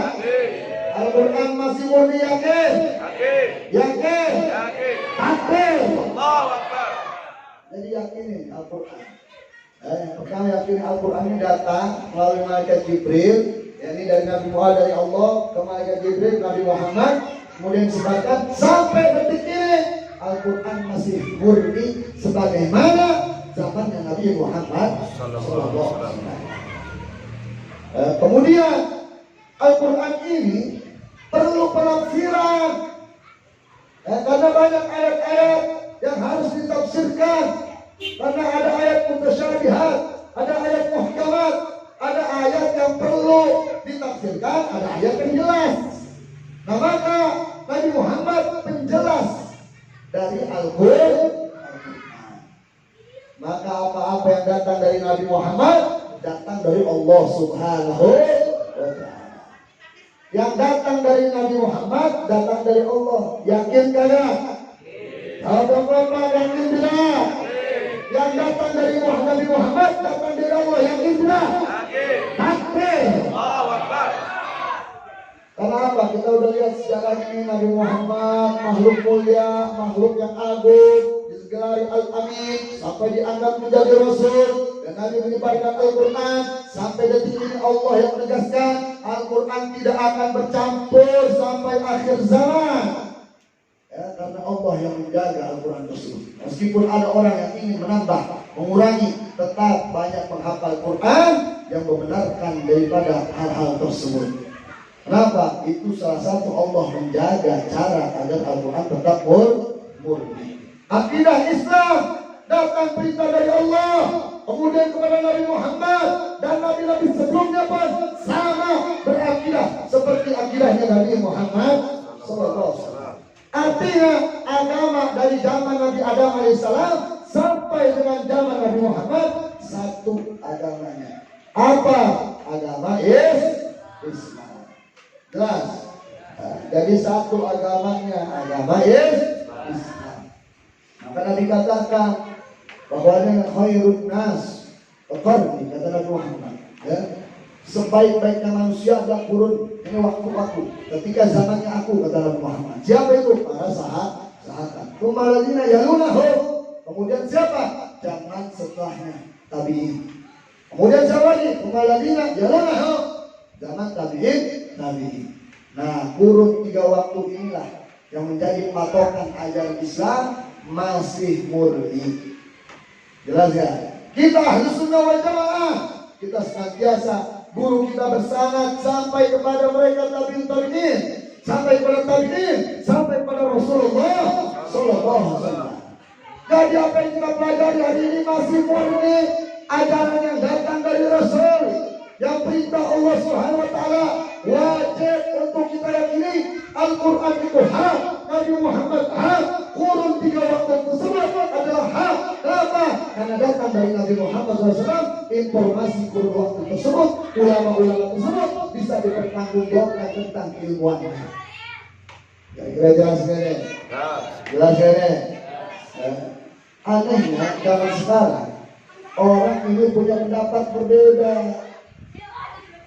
Ada yang namanya penyakit relativisme. Apa yang relativisme? Kebenaran mutlak tidak ada. Kebenaran mutlak milik Tuhan, kata dia. Relatif kebenaran itu semua memiliki kebenaran masing-masing. Maka dicontohkan seperti ini. Kalau ini botol, botol ya, yang taruh nih. Antum lihat dari sono, bentuknya seperti ini. Ya kelihatan. Yang dari sini bentuknya seperti ini, gambarnya begini. Ya, yang dari sini seperti ini, gambarnya begini. Ada dari sini begini. Semua melihat botol. Nah, kalau Anda bilang ini piring ini, salah nggak? Salah nggak? Salah. Karena kita sepakat ini botol. Isinya Meskipun antum pandang dari sana, yang ini pandang dari sini, yang ini dari sini, tetap kita sepakat ini botol isinya air. Betul? Ini namanya relativisme. Kebenaran bisa diambil dari mana saja. Ini main logikanya. Yang sekarang orang pakai logika, nggak pakai dalil, nggak pakai iman. Pakainya logika. Begitu setruk, logikanya hilang, baru tahu dia tuh. Itu semua ada milik Allah Subhanahu wa Ta'ala. Maka dikatakan nih, kebenaran itu bisa lewat mana aja. Makanya ada statement dari relativisme turun, nih, bertelur atau punya anak yang menelurkan pemikiran yang namanya liberalisme. Apa itu liberal? Kebebasan berpikir. Kenapa? Bisa jadi yang kalian pikirin benar. Enggak? Nyambung nih? Kenapa tadi? Kalau kebenaran milik Allah, Anda juga bisa dong berpikir yang mungkin menurut Anda benar. Kalau kita langsung cari kebenaran kepada Allah, jauh. Bagaimana caranya? Nabi sudah meninggal. Nggak bisa jadi juga, Nabi salah. Ketika diterapkan pada agama, dia katakan apa? Dia katakan bahwasanya semua agama benar karena semua agama mengajarkan kebenaran. Apa itu?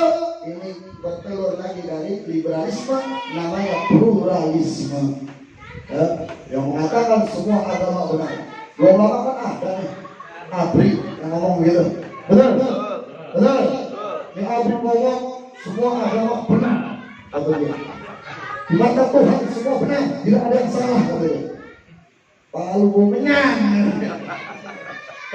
Kenapa? Dia udah kena penyakit ini. Virus lebih berbahaya dari corona. Jangan. Ketika ini produk pluralisme diterapkan pada agama, hasilnya demikian.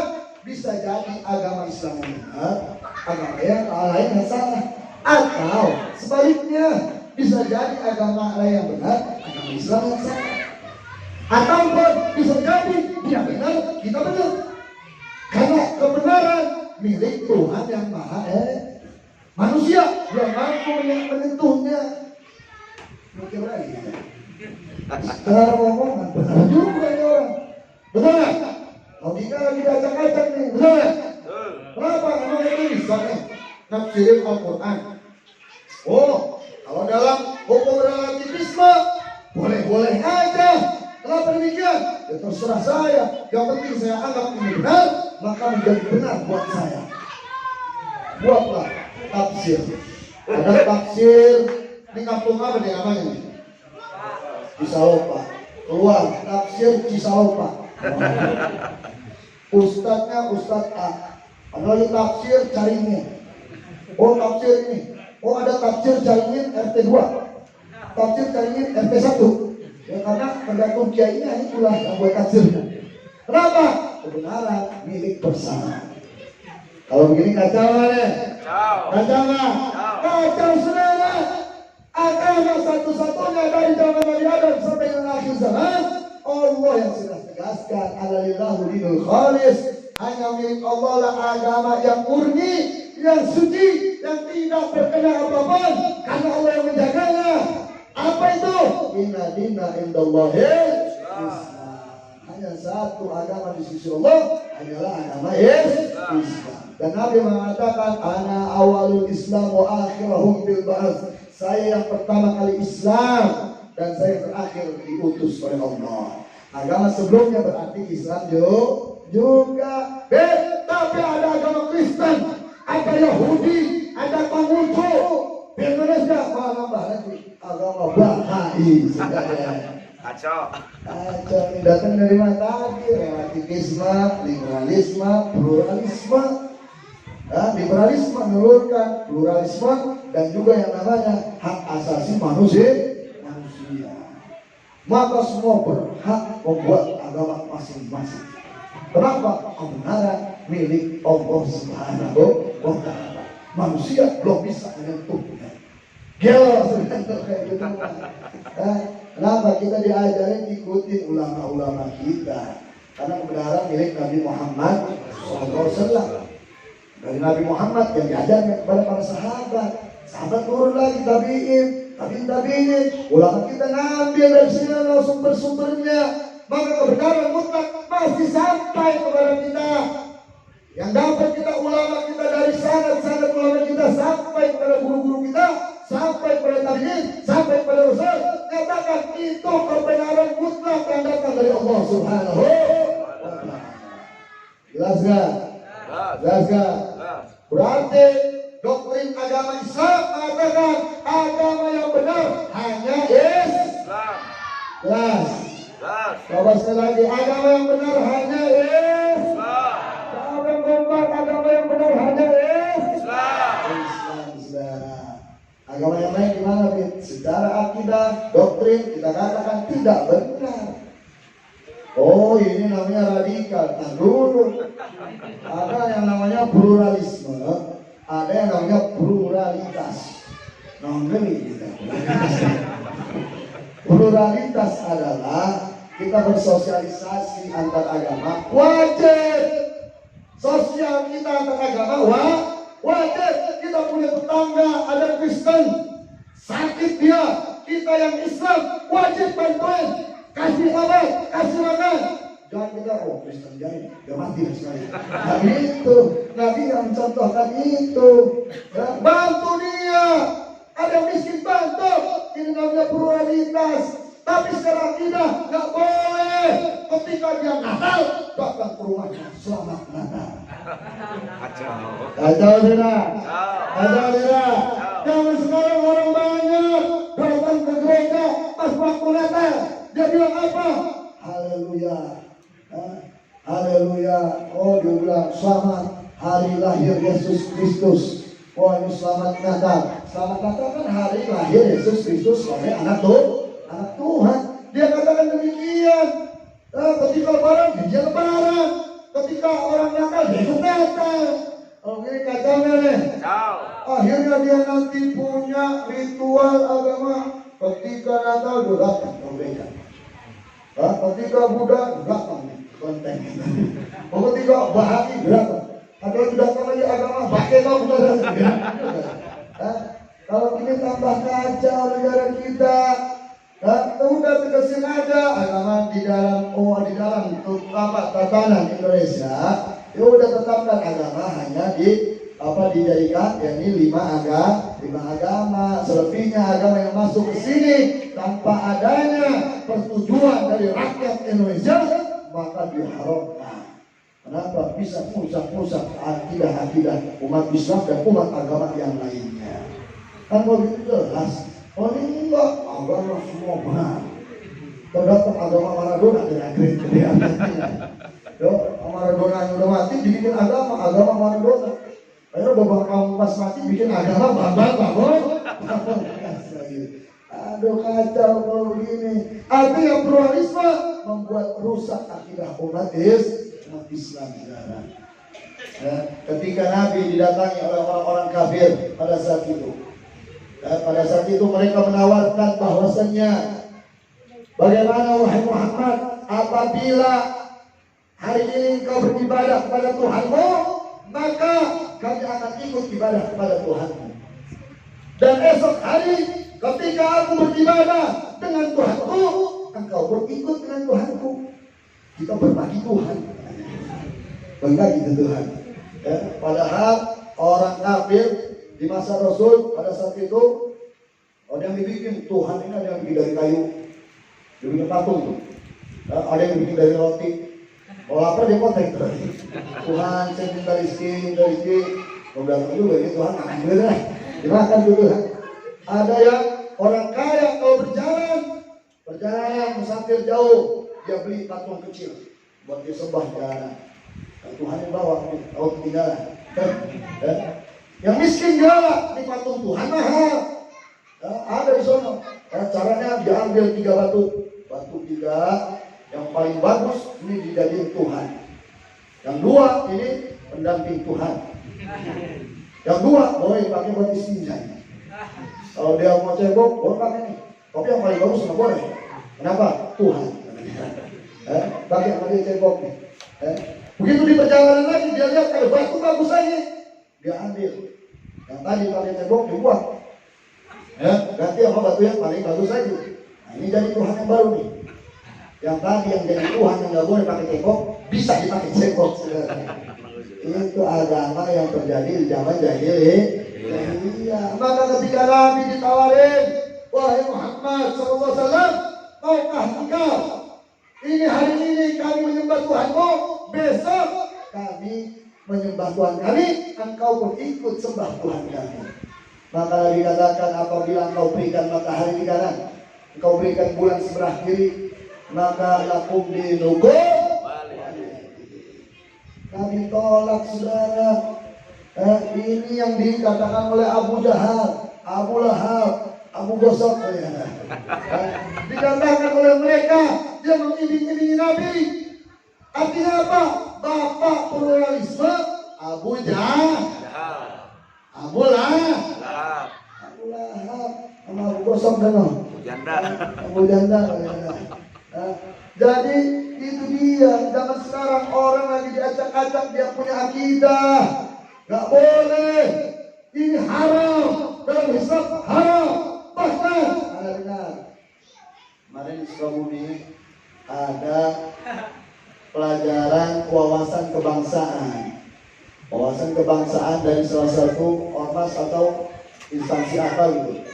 Di dalamnya apabila di kampung kalian akan dibuat gereja, maka jawabannya A, setuju sekali, B, setuju, C, tidak setuju. Maka jawabannya yang mana? Ataupun B, diam saja. Ini yang jawab diam saja, ditanya kenapa jawab diam saja? Yang jawab setuju doang, kenapa tidak setuju sekali? Kemudian pertanyaannya ada lagi. Apabila disebutkan semua agama itu benar, apakah kalian setuju sekali, setuju, tidak setuju, ataupun tidak tahu? Nah, ini pertanyaan yang merusak akidah namanya. Kalau kita jawab bisa jadi murtad. Bisa jawab gitu, kalau kita jawab, wah gimana ya? Ini buat jabatan saya setuju deh. Semua agama benar. Berarti membenarkan dong ada Tuhan yang lain, musyrik, ya murtad. Betul? Urusan yang gereja gimana? Itu kan ada undang-undangnya. Kalau ada lebih dari berapa persen pokoknya ada undang-undangnya, baru boleh mendirikan gereja. Kenapa ditanyakan lagi sebagai wawasan kebangsaan? Bangsa yang mana ini? Betul? Akhirnya apa? Mereka semua bingung. Ada beberapa orang yang saklek nanya, nggak setuju. Dipanggil, diinterogasi, dikatakan radikal dan lain sebagainya.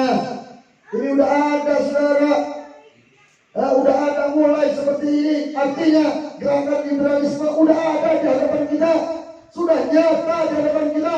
Jangan-jangan nanti islahat bakal masuk pelajaran-pelajaran liberal saudara, buat ngacak-ngacak anak kita punya akidah, buat ngacak-ngacak keimanan mereka. Di zaman Nabi ini pernah terjadi. Ada satu orang sahabat ketika di hutan, dia ketemu satu orang. Ketika di hutan tersebut, ini orang ini bilang, kau sahabat Nabi? Betul, saya sahabat Nabi. Saya mau tanya, boleh nggak? Kalau sekiranya engkau ada kambing itu engkau potong dengan nama Allah, kira-kira engkau mau makan nggak itu kambing? Kata sahabat, saya mau makan. Kenapa?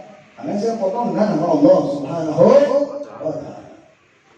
Kemudian ini orang nanya lagi, kalau sekiranya ada kambing diterkam macan, dia mati, nanti mau makan nggak? Kata sahabat, enggak lah. Kenapa? Orang macan kagak bismillah, ya kan? Nggak bakal dimakan orang Islam, betul? Ataupun kata dia, kalau kau ketemu kambing yang mati dalam keadaan sudah tua, mati sendiri, nanti mau makan nggak? Sahabat, enggak. Kenapa ya? Mati dia, enggak dengan nama Allah. Pertanyaannya, katanya orang, yang ente potong dengan nama Allah, yang membuat mati itu kambing siapa? Sahabat bilang, Allah. Betul nggak? Betul nggak? Kita kalau kita potong meskipun kepalanya udah lepas, kalau Allah belum takdirkan itu mati, belum mati, betul? Maka yang buat mati itu kambing, Allah Subhanahu wa ta'ala. Lalu yang mati diterkam macan, siapa yang buat mati? Allah juga. Betul nggak? Betul nggak? Yang ketuaan siapa yang buat mati? Allah juga. Bisa tak mikir juga. Iya juga katanya. Benar juga katanya. Semua kalau hakikatnya ya kepada Allah. Pusing dah dia.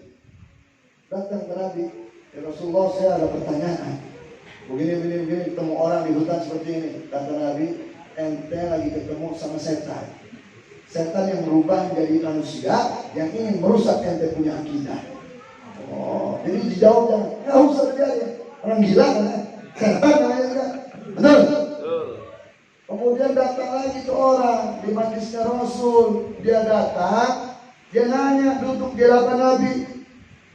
Engkau adalah utusan Allah. Betul, kata Nabi Muhammad. Siapa yang menciptakan alam raya? Allah, kata Nabi Muhammad. Siapa yang menciptakan burung-burung ini? Allah. Yang menciptakan manusia? Allah. Yang menciptakan engkau? Allah, kata Nabi. Lalu pertanyaannya, siapa yang menciptakan Allah? Nabi mukanya merah, ditampar sama Nabi orang. Ditampar, takutnya orang kebetulan. Dia lari dari manusia Nabi. Nabi katakan, siapa yang mau kejar orang, bunuh orang. Berdiri sahabat, dikejar orang, dibunuh. Tapi apa yang terjadi? Dibawa pedang, dia lari ke sini, dia lari ke sana. Ini sahabat nggak kelihatan kemana tuh orang. Mau dibunuh sama sahabat, nggak kelihatan. Lorong sini nggak ada, kekang sini nggak ada. Kemana tuh orang kagak tahu. Sahabat balik lagi, ya Rasulullah, saya belum membunuhnya ya Rasulullah. Nggak tahu orang larinya cepat banget. Kalau kata Nabi, kalau ketemu itu iblis yang berubah dirinya menjadi manusia. Sampai sini jelas gak nih? Zaman dulu setan mau merubah akidah, mau ngilangin kita punya akidah. Dia berusaha merubah dirinya menjadi manusia, dirusak punya akidah, pakai logika. Zaman sekarang setannya lagi ngopi. Betul? Betul? Setan yang ngopi, orang yang sekarang udah jadi setan. Kira-kira jelas tidak? Jelas tidak? Kira-kira mau ikut setan apa ulama? Jawab yang kompak, ikut setan apa ulama? Ikut setan apa ulama? Takbir! Sekarang di Amerika ada perempuan namanya Aminah Wadud. Aminah Wadud. Aminah Wadud ini dia pernah menjadi imam sholat Jumat. Kenapa? Kebebasan beragama, hak asasi manusia. Semua agama, semua ya, harus sama. Gender manusia nggak boleh ada yang dikurangkan. Laki dan perempuan harus setara. Sedangkan Allah yang nyatakan laki ini derajatnya di atas perempuan. Mau bagaimanapun laki derajatnya di atas perempuan. Secara hak waris dan hukum waris laki lebih banyak, perempuan lebih sedikit. Dalam akikah laki 2 kambingnya, perempuan 1. Dalam hal yang lain masih banyak. Kalau soal hak, semua ada haknya masing-masing. Tapi soal derajat, Allah jadikan derajat laki-laki lebih tinggi. Ini dia Islam, dan dia menjadi imam sholat Jumat. Pernah datang ke UIN, mukanya jelek lah pokoknya. Jelek lah, udah kayak setan dong. Ini dia cerita, dia bilang apa? Umat Islam, umat Nabi Lut alaihissalam itu dia diazab oleh Allah bukan karena perilakunya homoseks, bukan. Tapi karena umatnya tidak beriman kepada Allah, maka diazab oleh Allah. Jadi yang LGBT masih bisa beribadah kepada Allah. Ya Allah. Ya Allah. Enggak ada orang suka sesama jenis, laki sama laki, dia sholat, mau sampai nangis tuh sholat haram. Betul? Betul? Kenapa? Allah turunin Nabi buat kasih tahu perilaku ente ini salah, suka sesama jenis itu salah, nggak didengar sama umatnya, dan disuruh beribadah sama Allah, dia nggak mau juga, nggak didengar, dicemooh nabinya, maka disuruh pergi nabinya, maka Allah terbalikin itu. tempat yang suka sama jenis Allah kembalikan. Dan udah jelas ini Allah murka dengan perkara tersebut.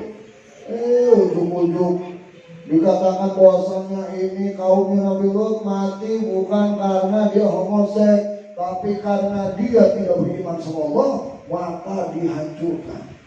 Ini logika dari mana dia orang baik ini? Arti zaman sekarang banyak orang yang apabila hak asasi manusia ini diketok palu di Indonesia jadi satu hukum undang-undang, maka akan hancurlah akidah Islam, rusak.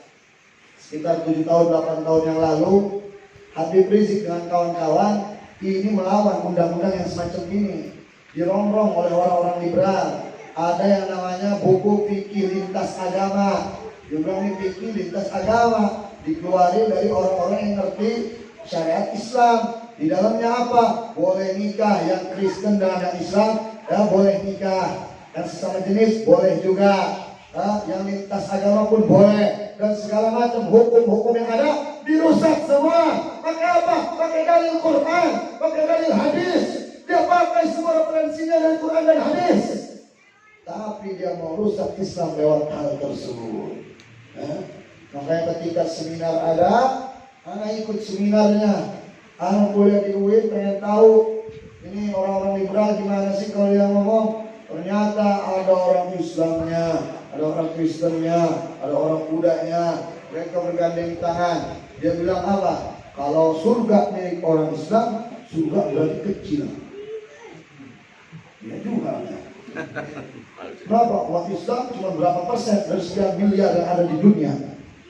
Kalau surga milik orang Buddha, berarti surga juga kecil. Karena cuma berapa persen. Kalau milik orang Kristen sama. Dan mereka sepakat surga milik kita bersama. Kacau begini. Masa surga milik bersama? Udah jelas yang kafir nggak bakal masuk surga. Jadi keyakinan kita hak nih. Bahwasanya Al-Quran datang dari Allah sampai detik ini masih hak, masih murni. Ini kita yakini. Nabi Muhammad masih murni, kita yakini. Ulama-ulama kita yang bersanad sampai kepada beliau, kita yakini kebenarannya, saudara. Maka punya guru jangan satu, yang guru banyakin. Biar apa?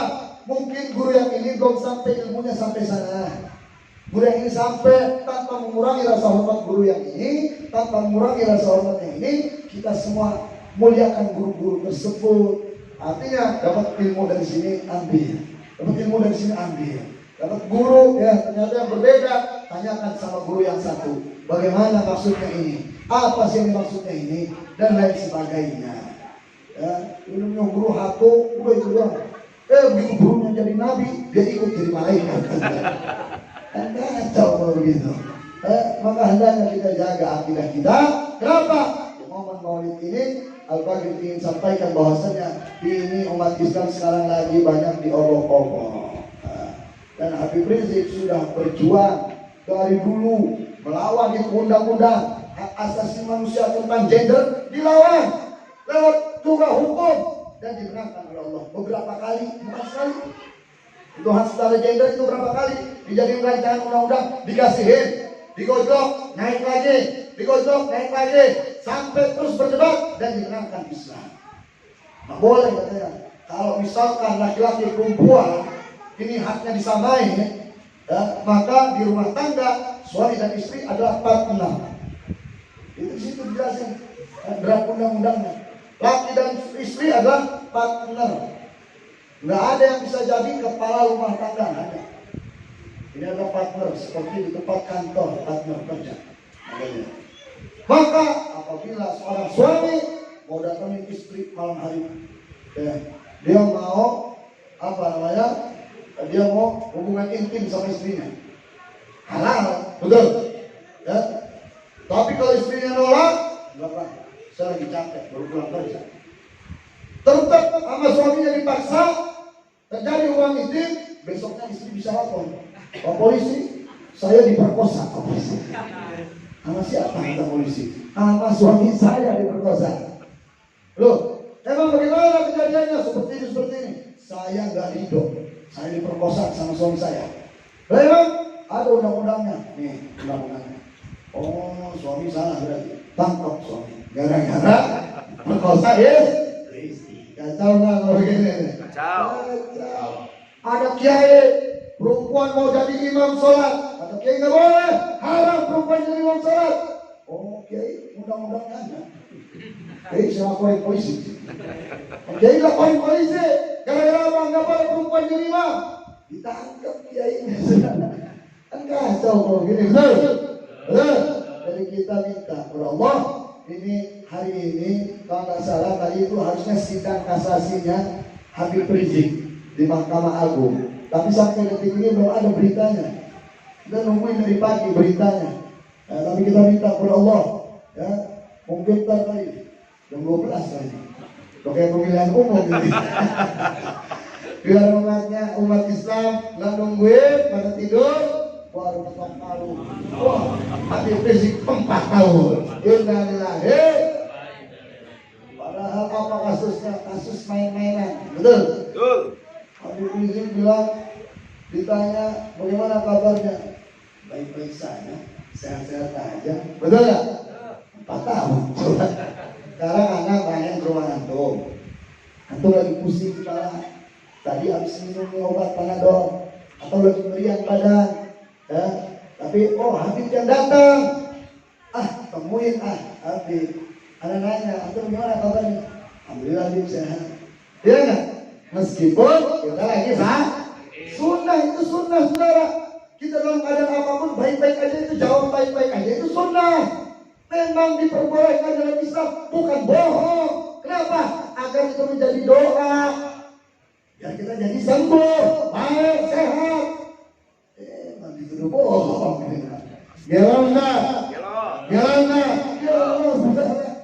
Oh, ditanya gimana kabarnya? Sehat-sehat aja. 4 tahun. Dan sampai entar datang ke rumah sakit ngantri istri teh, bapak sehat juga. Siapa yang sakit? Istri sakit. Tapi bapak sehat kan? Sehat. Nah dulu pak, cek dulu bapak. Tensi darah, wah turun. Kolesterol, wah tinggi. Jantung, wah rendah. Bapak bohong nih, tadi bilang sehat, penjara bapak. Kira-kira begitu kan kalau gini mah kacau, betul? Betul nggak? Iya, kalau sehat kagak yang tidak jawab, betul? Iya, ini bilang bohong. Makanya kita doain agar beliau dimenangkan oleh Allah Subhanahu Wa Taala. Dan nih sidang kasasi, semoga apabila hakimnya ini ya dia tidak adil. Dan dia mengambil keputusan yang bukan haknya, maka kita doain ya, yang bikin ketok palunya mau berapa rangkai biar semuanya mati. Amin. Amin. Amin. Tapi kalau dia kembalikan kepada hak keadilan, Habib Rizik dibebasin, kita juga adil, kita doain biar dia panjang umur. Amin. Amin. Tapi sekali lagi apabila dia tidak melakukan haknya, tidak mengerjakan keadilan dengan benar, maka kita doain habis 7 turunan. Amin. Hartanya habis. Amin. Orangnya mati. Amin. Kalau mati jadi gila. Amin. Amin ya Allah ya Rabbal Alamin. Amin. Dan Fatihah yang terakhir untuk guru kita Habib Rizik agar beliau dipanjangkan umurnya, disehatkan badannya, dimenangkan setiap langkah juangnya. Amin. Ini dikabul wa ila hadratur Rasul al-Fatihah. Bismillahirrahmanirrahim. Alhamdulillahirabbil alamin. Arrahmanirrahim. Maliki yaumiddin. Iyyaka na'budu wa iyyaka nasta'in. Shiratal mustaqim. Shiratal ladzina an'amta 'alaihim ghairil maghdubi 'alaihim waladdallin. Sebelum ditutup, tadi rangkuman terakhir, pertama agungkan Nabi Muhammad, jangan lecehkan Nabi Muhammad. Yang kedua, tanda cinta Anda dengan sholat minimal 100 hari semalam. Ya. Yang ketiga, kita jangan sampai terpengaruh dengan pemikiran-pemikiran liberal. Ya, mudah-mudahan Allah Subhanahu Wa Taala jadikan keluarga kita dijaga oleh Allah Subhanahu Wa Taala. Allahumma rahmat Sayyidina Muhammad. اللهم انصر أمة سيدنا محمد اللهم انصر أمة سيدنا محمد اللهم فرج عن أمة سيدنا محمد بحق سيدنا محمد وعلى آل سيدنا محمد ربنا آتنا في الدنيا حسنة وفي الآخرة حسنة وقنا عذاب النار وقنا عذاب النار وقنا عذاب النار وصلى الله على سيدنا النبي الأمي وعلى آله وسلم والحمد لله رب العالمين. السلام عليكم ورحمة الله وبركاته. Waalaikumsalam warahmatullahi wabarakatuh.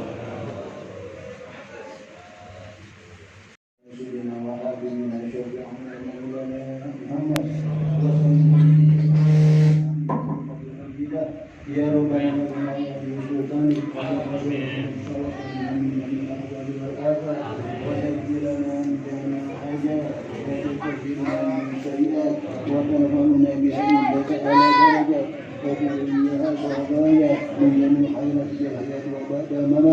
اللهم لا لنا فيما قمنا ذنبا إلى غفرته ولا هما يا الله إلى فرجته ولا حاجة إلى قضيته ولا مريضا إلى شفيته ولو غيبا يا الله منها الجزاء الآخرة إلى قلبك يسرتها اللهم في حوائجنا ويسر لك ذلك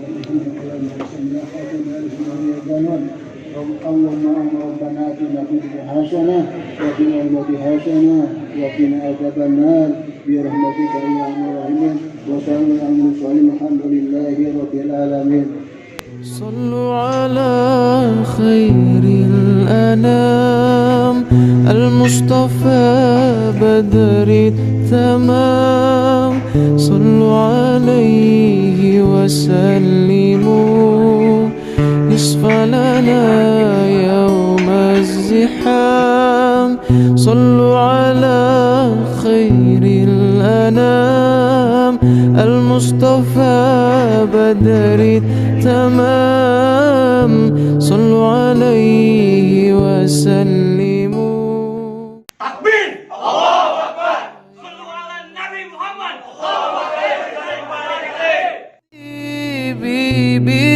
باللقاء يا عين قري أعينا هذا جمال المصطفى أنواره لاحت لنا يا نفس طيبي باللقاء يا عين قري أعينا هذا جمال المصطفى أنواره لاحت لنا